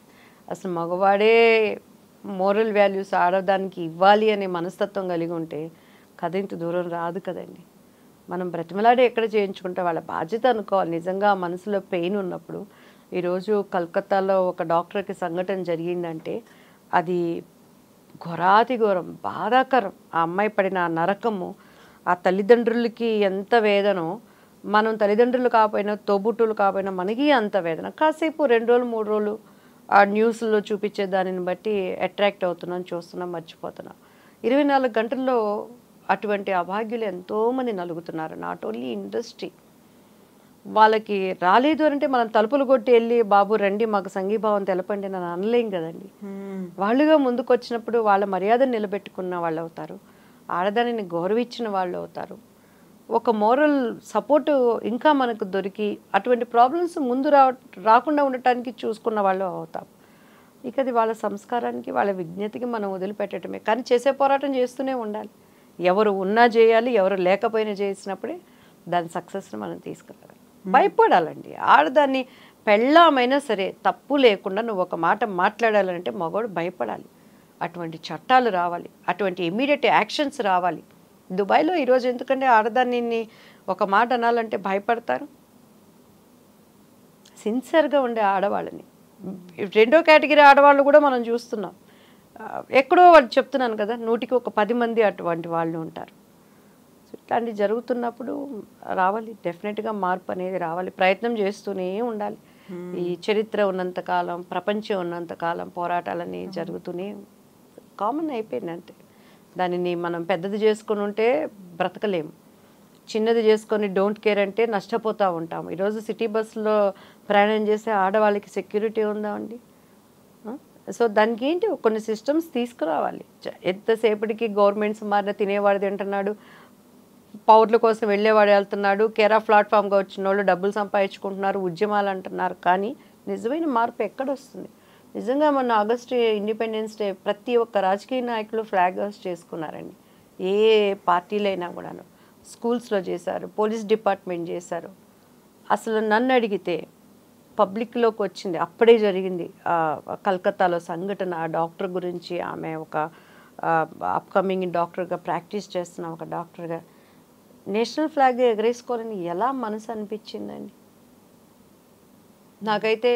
ఒక నేషనల్ ఫ్లాగ్ పెద్దది తీసుకొని నాకు సపోర్ట్ చేసే ఆడవాళ్ళం అందరూ ఆ నేషనల్ ఫ్లాగ్ కప్పుకొని బోర్న ఏడవాలనిపించింది నడు రోడ్డు మీద కూర్చొని. డిప్యూటీ సీఎంల దగ్గర నుంచి, సీఎంల దగ్గర నుంచి ఫ్లాగ్ ఘోషిస్తే ఏ భాష అయినా నువ్వు కావచ్చు, ఏ రాష్ట్రమైనా నువ్వు కావచ్చు, ఎలా సెలబ్రేట్ చేసుకుంటున్నావు. ఒక్క కాకి దెబ్బ తగిలిందంటేనే కాకులన్నీ వచ్చి కావు కావు కావు అని ఆ కాకి కాపాడుకుంటున్నాయి. ఒక కుక్కకి రోడ్డు మీద దెబ్బ తగిలిందంటే నోరు లేని జీవాలు, మోరల్ వాల్యూస్ లేనటువంటివి, చట్టాలు లేనటువంటివి, చీపో అని మనం విధులిచ్చడం కూడా వచ్చి అన్నది కుక్కలన్నీ చేరి ఆ కుక్కను కాపాడుకుంటున్నాయి. అంటే ఒక రాష్ట్రంలో ఒక బిడ్డకు జరిగిందంటే ఈరోజు మణిపూర్లో ఆడవాళ్లకు జరిగినటువంటి దుస్సంఘటనలు ఎందుకు గవర్నమెంట్స్ బయటికి తీసుకురావట్లేదు? వైనాడులో పడిపోయింది కదా ప్రకృతి, మొత్తం క్షణాల్లో నాశనం అయిపోయింది కదా, ఊర్లు కొట్టుకుపోయినాయి కదా, కనుమరుగయ్యాయి. ఏంటి మనిషి బ్రతుకేంటి, మనిషి ఎంతవరకు అనేటువంటి జ్ఞానాన్ని నశింపజేసేటువంటి సంఘటనలు జరుగుతున్నప్పుడు కనీసం ఒక 10 మంది ఆడవాళ్ళని ఇప్పుడు మా లాంటి వాళ్ళు బయటికి రావాలంటే ఒక సపోర్ట్ లేకుండా రాలేకపోతున్నాం. కానీ మనసు ఏడుస్తూ ఉంటుంది. అన్నీ ఉన్నవాళ్ళు ఒక సీఎం కూతుళ్ళు ఉన్నారు, పిఎం కూతుళ్ళు ఉన్నారు, చక్కగా వాళ్ళతో వచ్చి సెల్యూట్ చేసి నేషనల్ ఫ్లాగ్ ఎగరేస్తున్నారు. కానీ నీకు మనసులో కొద్దిగా కూడా బాధ లేదా?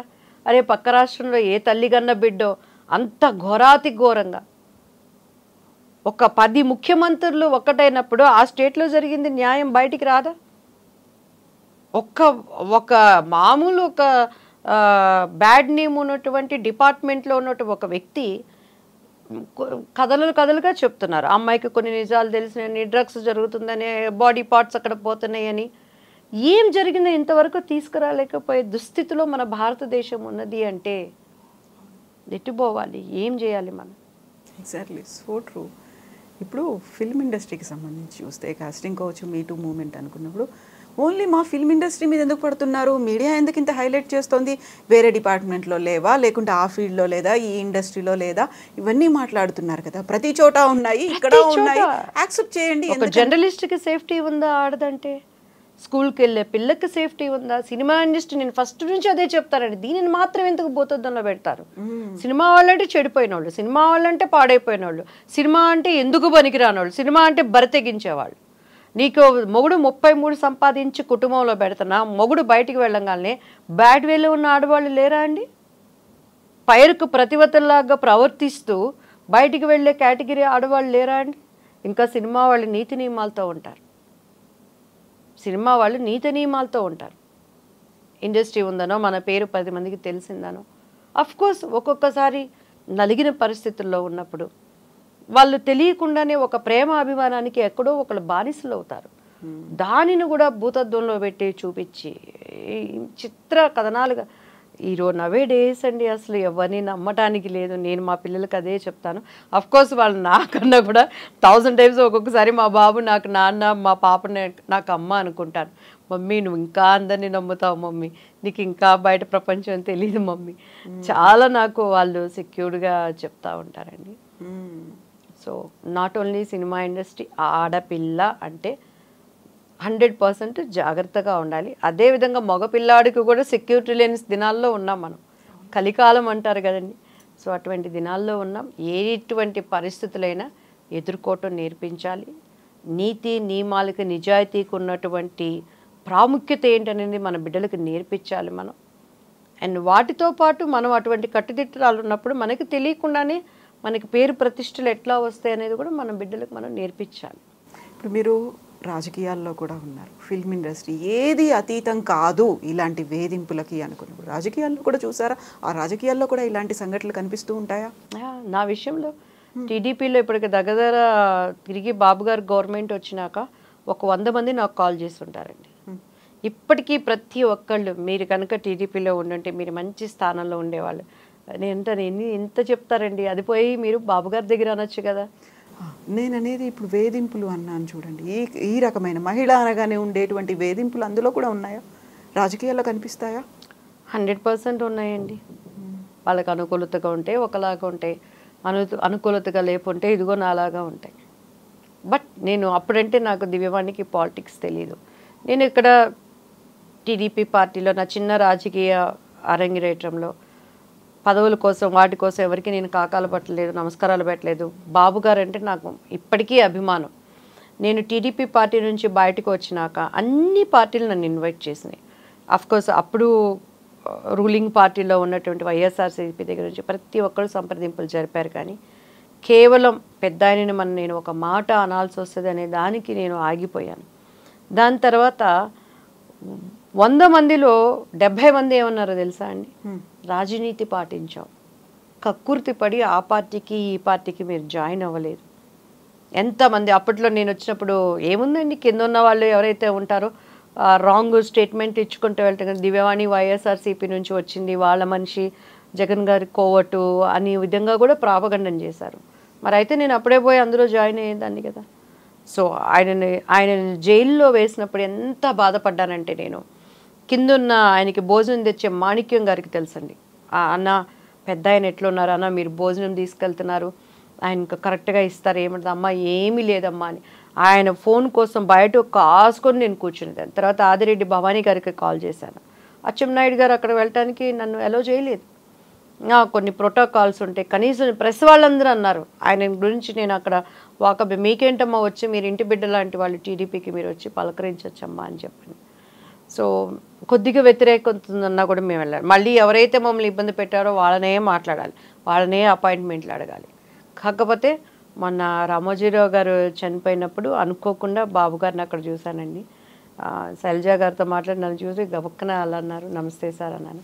ఆయన కళ్ళల్లో ఆ ప్రేమ అభిమానాన్ని నేను చూశాను. మ్యామ్తో మాట్లాడాను. So feel that happy. 100% అందరూ నా కోసం లేడీస్ అడిగిన వాళ్ళే ఉన్నారు. ఆమె అంత కష్టపడుతుంది, అంత పనిచేస్తుంది. పాలిటిక్స్ మాకు తెలియదు, నేర్చుకొని మేము పనిచేసాం అక్కడ. వేధింపులు అనేవి ఇక్కడ కూడా ఉంటాయి. మహిళ అంటే ఒక చిన్న చూపు చూడడం అనేదో, లేకుంటే పక్కన పెట్టడం అనేదో రాజకీయాల్లో కూడా 100% ఉంటాయండి. మీరు ఏ పార్టీ అన్నా తీసుకోండి, మహిళలకి ఎంతవరకు స్థానం ఉంటుందండి? ఒక స్టేజ్ని మీరు తీసుకోండి, మీటింగ్స్ జరిగేటప్పుడు కానీ ఎక్కడ కానీ ఎంత టాలెంట్ ఉందన్నా, ఎక్కడో రేణుకా చౌదరి గారు లాంటి వాళ్ళు, లేకపోతే ఇంకా వాయిస్ ఉందని వినిపించగలిగిన వాళ్ళు నెట్టుకొని వాళ్ళకంటే ఒక క్యాడర్ పెట్టుకొని మనీ ఉండి అన్నీ ఉంటేనే వెళ్ళగలుగుతున్నారు. కానీ ఇప్పటికీ ఏ స్టేజ్ చూసుకోండి, వాళ్ళకన్నా ఎక్కువ మాట్లాడే ఆడవాళ్ళు లేరా? ఎదగనివ్వరు. ఎవరు చేస్తున్నారా పని? మగవాళ్ళు చేస్తారా, మహిళలే చేస్తున్నారా? ఒక్కొక్క చోట ఒక్కొక్క డిఫరెంట్ అండి. ఒక్కొక్క చోట ఇప్పుడు ఒక స్త్రీ పైకి ఎదుగుతుంది అంటే వాళ్ళ అన్ని అంగుల పవర్ కోసం దేనికైనా దిగజారే క్యారెక్టర్స్ కొంతమంది ఉంటారు. కొంతమంది అయ్యో మేల్ ఈగో ఎక్కడైనా కుటుంబాల్లోనే ఉంటుంది, ఆడవాళ్ళు మీరు తగ్గి ఉండాలి అనే విధంగా. నేనేమంటానంటే ఎదిగే వాళ్ళని ఎదగనివ్వాలి, స్త్రీలైనా పురుషులు. మొన్న ఆడదానికి ఆడదానివే శత్రువు. ఇప్పుడు ఆమె స్మిత ఐఏఎస్ ఉన్నారు కదా, సబర్వాల్ ఉన్నారు. ఆమె మాట్లాడింది అసలు ఎంత బాధాకరం అనిపించిందండి ఆడవాళ్ళకి కానీ దివ్యాంగులకి. మానసికంగా బాధపడే ఎంత ఒక ఆమెకున్న స్థానంలో ఆమె అసలు కామెంట్ చేయదగున. అలానే పోయి అందరూ ఆడవాళ్ళు అలానే మనం చెప్పలేముగా. గవర్నమెంట్స్ కూడా కొంతమంది మాట్లాడినంత వరకు మాట్లాడారు, టేక్ ఇట్ ఈజీ అయిపోయింది. కానీ ఆ పెయిన్ అనుభవించే వాళ్ళకి ఈరోజు కార్లో వెళ్తున్నాం, ఇవాళ మార్నింగ్ చూసాం, ఏదో సడన్గా ఒక యాక్సిడెంట్ అయిపోయింది, 4 స్పాట్ డెడ్ అయిపోయారు. సపోజ్ అటువంటి యాక్సిడెంట్లో నీ కాలో నీ చెయ్యపోతే, నువ్వు పుట్టడం అందంగా అన్నీ పుట్టినా ఆన్ ద స్పాట్ నువ్వు కూడా దివ్యాంగులువేగా అవుతావు కదా. అందుకని నువ్వేం సాధించలేని దానివా, నువ్వేం చేయలేని దానివా? సో రిజర్వేషన్స్లో మాకు ఇట్లా కావాలి అట్లా కాదు, సభ్యతగా మీరు మాట్లాడండి. అసలు అటువంటి వాళ్ళని ఎంకరేజ్ చేయాల్సిన బాధ్యత మనది. ఎంతమంది నాకు వాళ్ళు కాల్ చేసి అమ్మ మీరు రండి, అక్క మీరు పార్టీ తరపున మీరు మాట్లాడండి, మీ వాయిస్ కూడా వినిపించండి అని అంటే, అసలు మా వాయిస్ వినిపిద్దామంటే కాంగ్రెస్లో చేరినాక ఇంతవరకు ముఖ్యమంత్రినే నేను కలవలేకపోయాను. 1000 మంది ద్వారా వెళ్ళాను నేను. మోర్ దెన్ 1 year అయింది మీరు జాయిన్ అయ్యి పార్టీలో? ఇంతవరకు లేదు. ఆయన పార్టీకి నేను జాయిన్ అవ్వక ముందు రేవంత్ రెడ్డి గారిని కలిశానండి. నేను ఇక అదే చూసి ఏమన్నా మనకి ఇంకా ఆయన దగ్గర మాకు అపాయింట్మెంట్ దొరకనివ్వకపోతే ప్రజా భవన్ దగ్గర అందరూ మాట్లాడదామని ఉన్నానండి. I don't know what is that అనేది.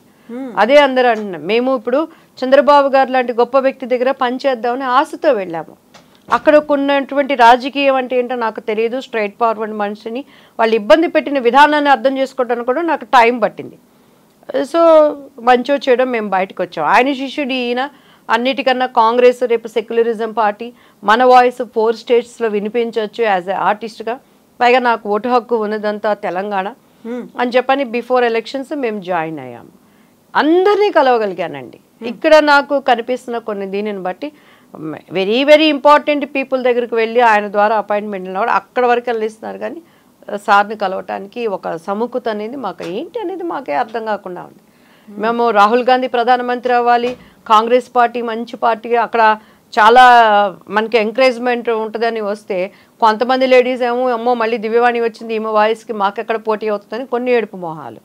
కొంతమంది ఏమో అసలు ఈమెకేమన్నా చిన్న పోస్ట్ ఇచ్చినా కూడా మాట్లాడేస్తుంది అనేది కొంత. అసలు రేవంత్ గారు అంటే నాకు ఎంత అభిమానం అంటే ఆయన ఫైట్ చేసే విధానం కానీ ఆయన ఆ చాకచక్యం కానీ ఎంత ఆశతో వచ్చామో. రేపు మళ్ళీ డిసెంబర్ వస్తే 1 year అవుతుందండి. ఇంతవరకు ఆయన దగ్గర నాకు అపాయింట్మెంట్ దొరకలేదు. ఏడవాలా నవ్వాలా ఎవరికి మేము ఏం చెప్పుకోవాలో మాకే అర్థం కావట్లేదు. ఇప్పుడు మీరు కాంగ్రెస్ పార్టీ తెలంగాణలో అధికారం రావాలి అనేటువంటి ప్రచార క్యాంపెయినింగ్ కమిటీయా, దాంట్లో కూడా మీరు? అంటే నేను జాయిన్ అయిన వెంటనే స్టార్ క్యాంపెయినింగ్ వేశారండి. బిఫోర్ దట్ కూడా రేవంత్ గారిని కలిసాము. అండ్ తర్వాత ఎలక్షన్ మానిటరింగ్ కమిటీలో మనల్ని వేశారు. ఆయన బిజీగా ఉన్నారు, నేను కాదు అంటలేదు. కానీ అపాయింట్మెంట్ కోసం ఎంత గంటలు వెయిట్ చేశాను. అండ్ బట్టి గారిని కలిసాము. చాలా ఆయన పెద్ద మనసుతో చాలా మనల్ని మంచిగా మాట్లాడారు. సార్ ఇది మనం చేయగలము, స్టేట్లో ఎక్కడ ఉందన్నా కూడా మన వాయిస్ వినిపించడానికి కానీ జరుగుతున్న దానికి కానీ అని చెప్పని. తర్వాత మేము జాయిన్ అయినప్పుడు ఠాకరే గారి సమక్షంలో జాయిన్ అయ్యాము. దీపాదాస్ మున్షే గారిని కలిసాము. అలానే మధు యాష్కే గారు కానీ అందరూ మంచిగా కోఆపరేట్ చేసి డెఫినెట్గా. కానీ మెయిన్ ఇప్పుడు రేవంత్ రెడ్డి గారి ఆయన చెప్పిన దాంట్లోనే కదండి జరుగుతుంది అంతా. సో ఇప్పటికీ ఆయనని కలవలేకపోవటం నాకు చాలా బాధగా ఉంది. ఎంత ఆశతో అంటే అక్కడ మనం మిస్ అయిపోయిన ఆయన శిష్యుడిగా ఎంత ఉన్నా కూడా నా ఇది ఉంటుంది. మంచిగా మన భవిష్యత్తు ఒక మంచి లీడర్ కింద వర్క్ చేయాలనే ఆశతో మనం ఉన్నాము. ఇప్పుడు టీపీసీసీఏ కాదు, ఏపీసీసీ అక్కడ ప్రెసిడెంట్ కూడా షర్మిల గారే ఉన్నారు. ఒక ఉమెన్ ప్రెసిడెంట్గా ఉన్నటువంటి ఆంధ్రప్రదేశ్ కాంగ్రెస్ కమిటీ అక్కడికి వెళ్ళారా, కలిసారా, ఏం జరిగింది క్యాంపెయినింగ్ లో? ఇట్లా without designation how can I go అండి? మనకంటూ ఒక గుర్తింపు ఇవ్వకుండా పార్టీ నుంచి మనం ఎలా ఇవ్వగలం? అక్కడ ఉన్నటువంటి ఎవరు కొప్పలరాజు గారని, తర్వాత ఇంకా చాలామంది లోపల ఉన్న వాళ్ళకి కాల్ చేసి నేను మరీ అడిగాను. ఎందుకంటే మనకి వాయిస్ ఉంది. ఠాకరే గారి సమక్షంలో మేము జాయిన్ అయినప్పుడు నార్త్ ఇండియన్గా ఆయనకి అదే చెప్పారు. ఎంఐకి ఆర్టిస్ట్గా ఉంది, ఫేస్ వాల్యూ ఉంది, మంచి టాకింగ్ పవర్ ఉంది, కాబట్టి 4 స్టేట్స్కి కూడా ఉపయోగించుకోవచ్చు అని జాయిన్ అయ్యేటప్పుడు అలా చెప్పారు. జాయిన్ అయిన తర్వాత మనం చాలామంది ప్రముఖుల ద్వారా మనం వెళ్ళినా కూడాను మరి షర్మిలా గారి వాయిస్తో పాటు మీ వాయిస్ కూడా కలిస్తే ఏపీకి ఇంకా కాంగ్రెస్కి ప్లస్సే కదమ్మా అని అన్నారు. కానీ ఎవరు మనకి అక్కడ ఎంకరేజ్ చేసి తీసుకెళ్ళిన వాళ్ళు లేరండి. పైగా ఫ్రాంక్గా ఏంటంటే ఒక నాయకురాలు పక్క నుండి మాట్లాడేటప్పుడు పక్కన ఎవరైనా ఉంటే డామినేట్ అయిపోయి మంచిగా మాట్లాడే వాళ్ళు ఉంటే ఎదగనివ్వకపోవటం సహజం అయిపోయింది. ఆడదానికి ఆడదే శత్రువు, ఆడదానికి మగడే శత్రువు, ఆడదానికి మగ ఆడ ఇద్దరు శత్రువు. సో ఇటువంటి పరిస్థితుల్లో మేము స్విమ్ చేస్తున్నాం ఫ్రాంక్గా. దివ్యవాణి గారు ఫిల్మ్ ఇండస్ట్రీ నుంచి పాలిటిక్స్లోకి రాకముందు నుంచి కూడా విజయశాంతి గారు ఉన్నారు, జయసుధ గారు ఉన్నారు, జీవిత గారు ఉన్నారు. ఇలాంటి ఫిల్మ్ ఇండస్ట్రీ నుంచి వచ్చిన వాళ్ళు, పాలిటిక్స్లో వచ్చిన వాళ్ళు ఉన్నారు. సరే, ఎలాగూ జయలలిత గారేమో అక్కడ సీఎం దాకా అయ్యారు, ఆ తర్వాత బెంగాల్లో 2 ఎంపీలు అయ్యారు. ఇలా చూసినప్పుడు మన దగ్గర మన సినీ నటీమణులకి పాలిటిక్స్లో అవకాశాలు వస్తున్నాయి, లేకుంటే ఒక పదవి ఇస్తున్నారు, నమ్మకం ఇస్తున్నారు, లేకపోతే వాళ్ళకు ఉన్నటువంటి ఫ్యాన్ ఫాలోయింగ్, క్రౌడ్ పుల్లింగ్, ఇవన్నీ పనికి వస్తున్నాయి అనుకుంటున్నారా?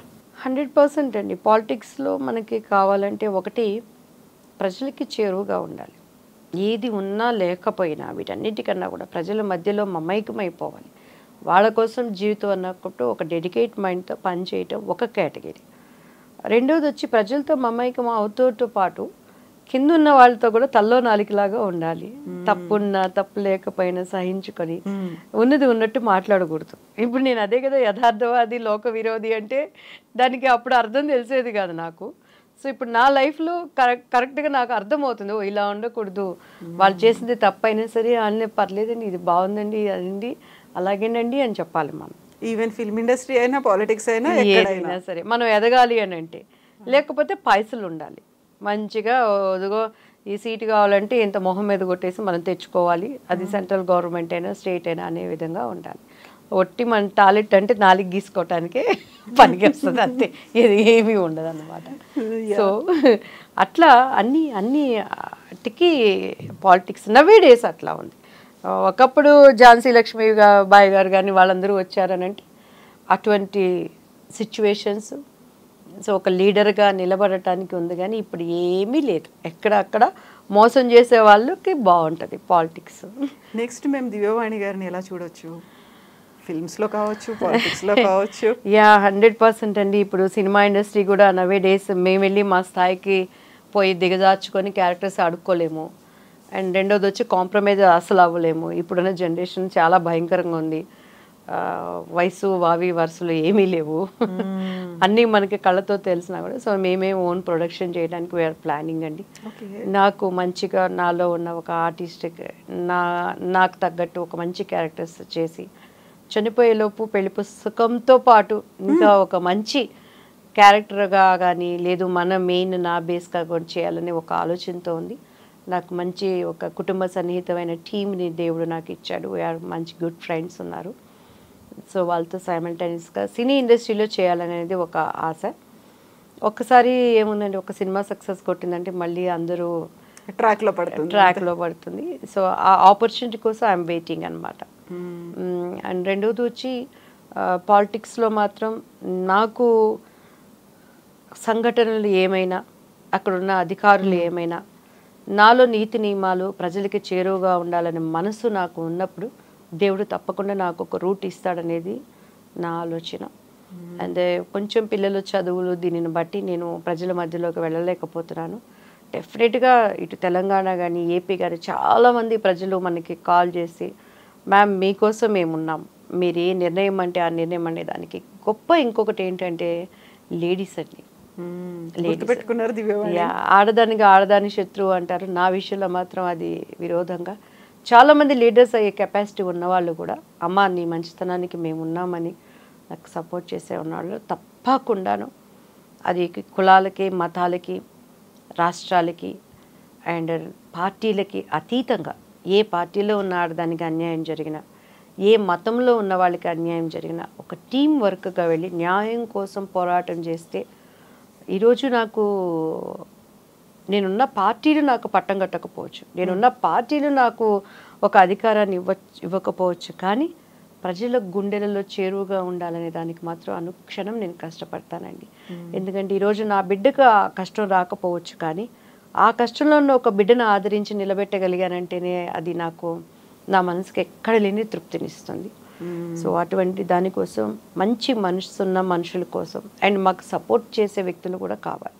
ప్రతిదీ ఈరోజు ఆర్థికంగా కూడుకున్నది. ఒక 10 మందిని నాతో పాటు తీసుకువెళ్ళాలంటే వాళ్ళకి కాఫీలు, భోజనం ముట్టి కొన్ని రోజుల వరకు నేను చేయగలను. సో ఎంతోమంది ఎంతెంతో డబ్బులు పబ్బులకి వెళ్ళి రాంగ్ రూట్లో ఉండి ఖర్చు పెట్టుకొని వేస్ట్ చేసుకుంటున్నారు. సో నేను దానికి కూడా ఒక టీంని సిద్ధపరచుకొని మమ్మల్ని నడిపించేవాళ్ళు ఉండటానికి కూడా వీఆర్ ప్లానింగ్ సూన్. అటువంటి దానిని కూడాను అది ఏ రాష్ట్రమైనా ఎక్కడున్నా కూడా వెళ్ళి చేయటానికి నా శక్తి ఉన్నంత వరకు. ఎందుకంటే దేవుడు నాకు ఐఎమ్ అచీవ్ ఎవ్రీథింగ్. బిడ్డలు పెద్దవాళ్ళు అయ్యారు, దేవుడు కృపను బట్టి వాళ్ళు మంచి స్థానంలో ఉన్నారు. సో చేయాలనేటువంటిది ఒక ఆలోచన ఉంది. దానికి మెల్లమెల్లగా నడకలు నేర్పడానికి ప్రయత్నం చేస్తున్నాను. అండ్ ఉన్న టీంను కూడా ఫిల్టర్ చేసుకోవాలి. సో మన వెనకాలే ఉండి ఎవరి స్వభావం ఎట్లా ఉంటుందో మనకు తెలియదు. ఒక సమిష్టి కృషిగా నేను చేయాల్సిందాన్ని. గాంధీ గారు లాంటి వాళ్ళకే పక్కన గాడ్సేలు ఉన్నారు. I'm nothing in front of him కదండి. ఇప్పుడు దేవుడు అన్నారు, మతము అన్నారు, ఇవన్నీ అయిన తర్వాత సడన్గా అప్పటిదాకా ఉన్నటువంటి దివ్యవాణి గారు చాలా పూజలు కనిపించాయి సినిమాల్లో, ఇవన్నీ సడన్గా పోయి క్రిస్టియానిటీలోకి వెళ్ళారు. మీరే వెళ్ళారా, ఎవరైనా తీసుకెళ్లారా? హస్బెండ్, ఫ్యామిలీ ఏంటి అసలు మీతో పాటు ఎలా వచ్చేసారు అందులోకి? అట్లేం లేదండి. ఇట్స్ బైబుల్ ఈజ్ ట్రూ అంతే నేను నమ్మాను. ఎందుకంటే చరిత్ర తీసుకుంటే క్రీస్తు శకం క్రీస్తు పూర్వమే, కానీ ఇంకొకరిది లేదు. బైబుల్ చరిత్ర, దానికి ఆధారాలు ఉన్నాయి. అసలు క్రీస్తు ఎవరు, ఈ లోకానికి ఎందుకు వచ్చాడు, ఆయన ఎవరిని చంపలేదు. ఎక్కడైనా చరిత్రలో మనం తీసుకుంటే ఎవరిని చంపలేదు, రాజ్యాల మీద దండెత్తలేదు, ఇంకొకళ్ళ ప్రాణం ఎక్కడ ఆయన తీయలేదు, అండ్ ఎక్కడ ఆయన నోటెమ్మట ఒక చెడును మనం చూడలేదు. ఆయన గన్ పట్టుకున్నట్టు కానీ బాణాలు పట్టుకున్నట్టు కానీ ఎక్కడ ఒక మాదిరికరమైన జీవితం, ఒక మనుష్యుడు ఎట్లా ఉండేదని చూపించాడు. నా మార్గంలో నడవండి అన్నాడు. అండ్ అన్నింటికన్నా ఇంకొకటి గొప్పది ఏంటంటే, చాలా వీటి గురించి కూడా వాదాలు, తర్కాలు ఈ సోషల్ మీడియాలో వచ్చినాయి. ఒక్కటి చెప్తున్నాడు ఆయన మృతుడుగా భూమిలో లేడు. సపోజ్ మా అమ్మనో మా తాతగారో మా నాన్నగారు వాళ్ళ నాన్నగారు 4 ఫాదర్స్ చనిపోయారు అని అంటే వాళ్ళని భూమిలో పాత పెట్టాము. అక్కడ వాళ్ళకి నమూనాలు, వాళ్ళ డెడ్ బాడీస్ కొన్ని రోజుల తర్వాత శిథిలం అయిపోయి ఆ బోన్స్ అయి ఉంటాయి. కానీ యేసయ్య చనిపోయిన వ్యక్తి భూమిలో ఉన్నాడు అనటానికి ఆధారం లేదు. అది ఖాళీ సమాధి, ఆయన సమాధి ఎంటీ. సో ఆయన ఏమయ్యాడు, పైకి వెళ్ళాడు. ఎలా వెళ్ళాను నేను అలా వస్తాను అని చెప్తున్నాడు. ఒక క్రైస్తవ జీవితం విశ్వాసం అండి. Bible is different. ఈరోజు ప్రతి దాంట్లో కేటు డూప్లికేట్ ఉంది కదండి. సెల్ ఫోన్స్లో ఒరిజినల్ బ్రాండ్ ఉంది, డూప్లికేట్ ఉంది. అలానే ప్రతి దాంట్లో కూడా మనం కొట్టుకునే పర్ఫ్యూమ్ నుంచి మేకప్ మెటీరియల్ దగ్గర నుంచి ఈవెన్ బట్టల్లో కూడా క్లాత్ మెటీరియల్లో అన్నిట్లో నాణ్యమైనవి ఉన్నాయి, డూప్లికేట్ ఉన్నాయి. డూప్లికేట్లు ఏంటంటే నాణ్యమైన వాటికన్నా బెనిఫిట్గా కనపడతాయి. ఇప్పుడు డైమండ్ సెట్లు వచ్చినాయండి, ఎన్నో వచ్చినాయి. ఒరిజినల్ డైమండ్ కన్నా పిచ్చివే డైమండ్ కన్నా ఇంకా ఎక్కువ ఉన్నాయి. అందుకేనా హిందూ మతం కంటే ఇంకా క్రిస్టియానిటీయే గొప్పదనిపించింది? ఎందుకలా మీ హిందూ కాదు ఇటువైపు వెళ్ళాలి అనేది? నేను హిందూ కాదు, నేను హిందూ. క్రీస్తుని నా స్వరక్షడిగా నేను అంగీకరించాను. భారతదేశంలో నేను పుట్టాను అంటే క్రీస్తును అంగీకరించిన మాత్రాన నేను హిందూని కాకుండా పోతానా? బట్ పూజలు చేస్తారా? ఏ పూజలు చేస్తారు మీరు? మీకు ఒక చిన్న ఎగ్జాంపుల్ చెప్తానండి.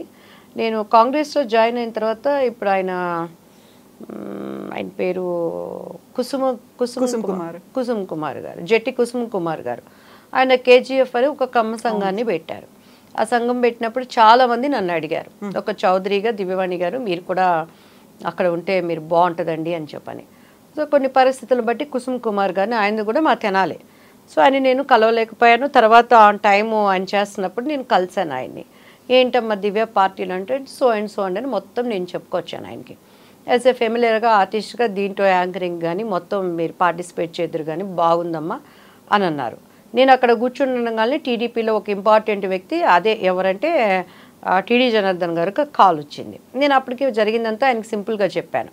ఇద్దరు సీఎంలు వస్తున్నారు, ఇటు రేవంత్ రెడ్డి గారు కానీ TV5కి అంతా మాట్లాడుతారు. మా ఎదురుగా నేను మా పాప వెళ్ళాము. నేను వచ్చేసినాక అక్కడ ఏం డిస్కషన్ జరిగిందో తెలీదు.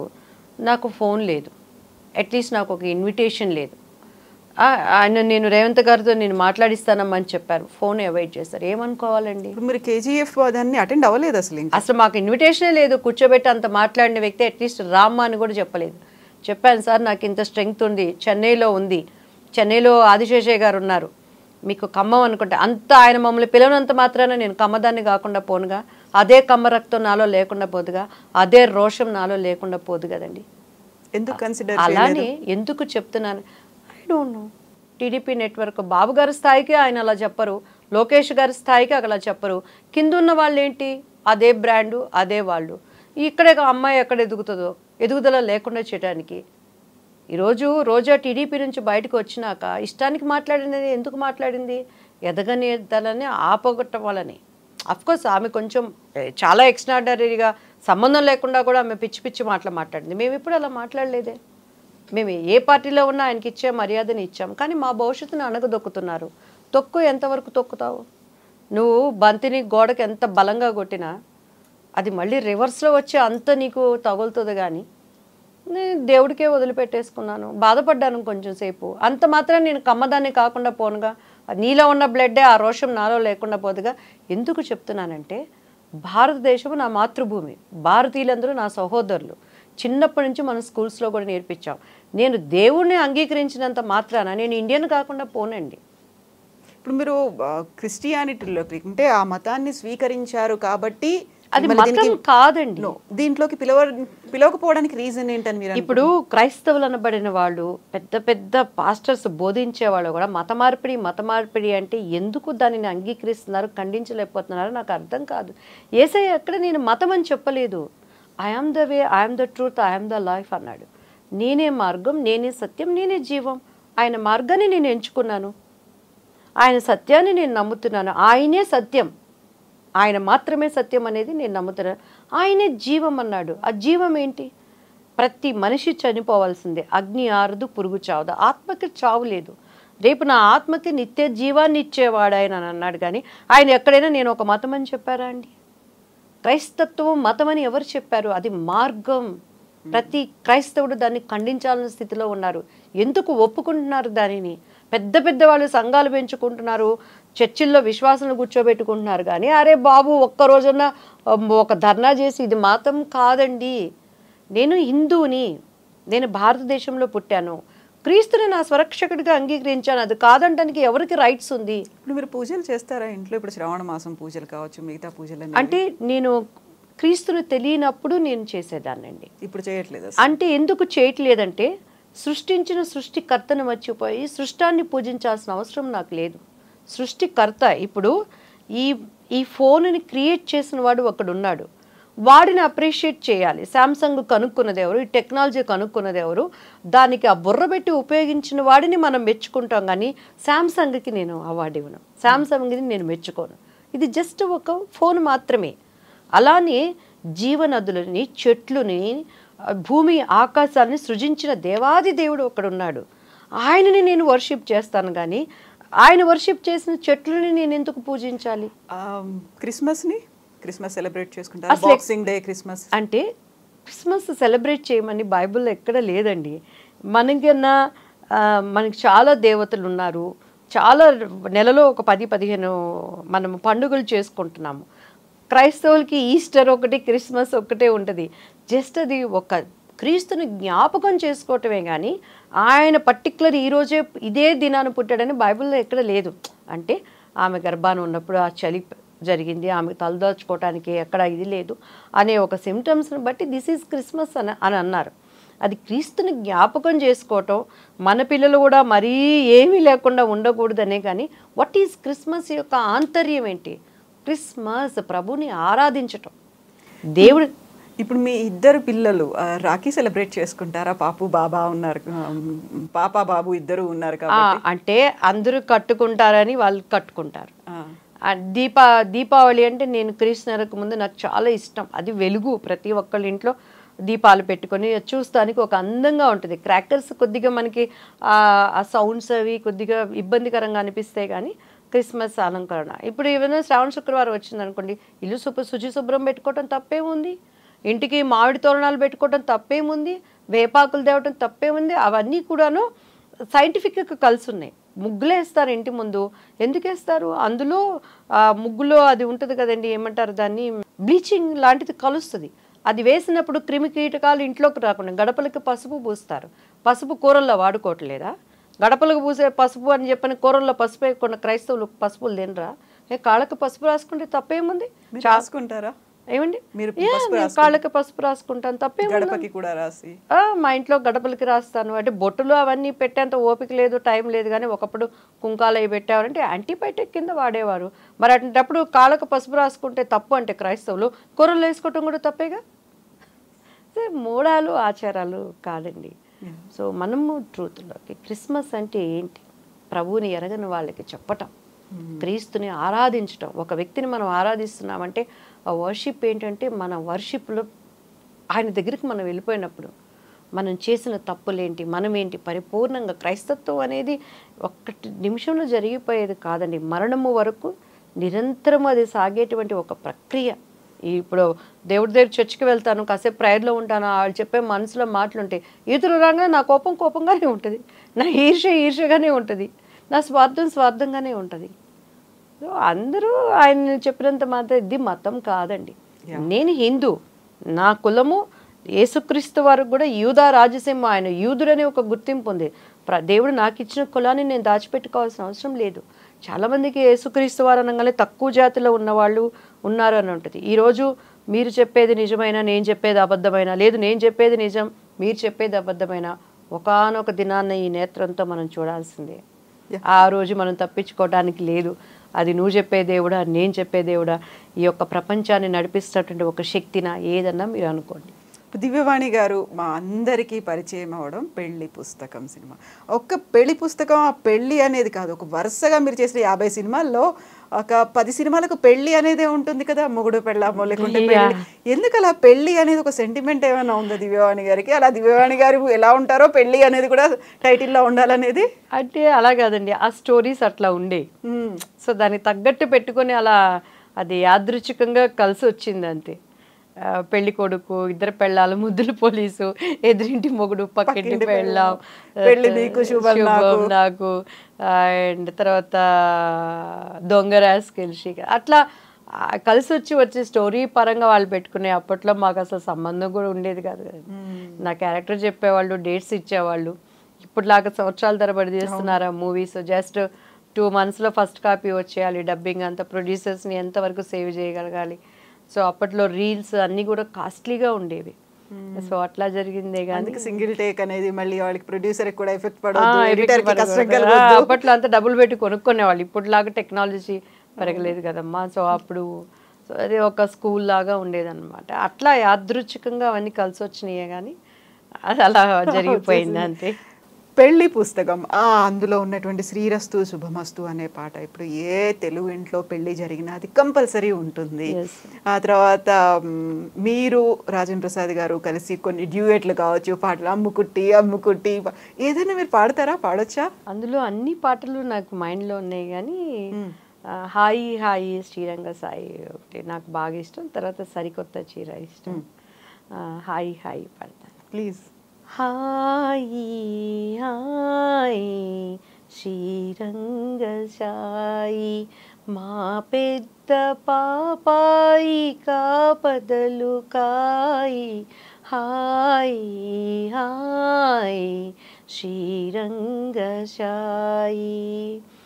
ఇది కాని వేళ ఎడద ఉయ్యాల ఇది కాని వేళ ఎడద ఉయ్యాల కోరిచో కొట్టింది కుసుమ సిరిబాల హాయి హాయి శ్రీరంగశాయి నిద్రా కన్యకలొచ్చి నిలచి దివిస్తే భద్రా కన్యకలేమో పలుకుతధాస్తు నిద్రా కన్యకలొచ్చి నిలచి దివిస్తే భద్రా కన్యకలేమో పలుకుతధాస్తు మాగన్నులోనైనా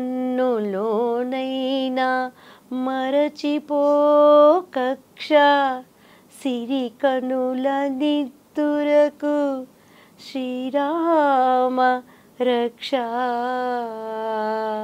హాయి హాయి శ్రీరంగశాయి మా పెద్ద పాపాయి కాపదలు కాయి హాయి హాయి శ్రీరంగశాయి. రెగ్యులర్ గా పాటలు కూడా పాడతారా ఇంట్లో?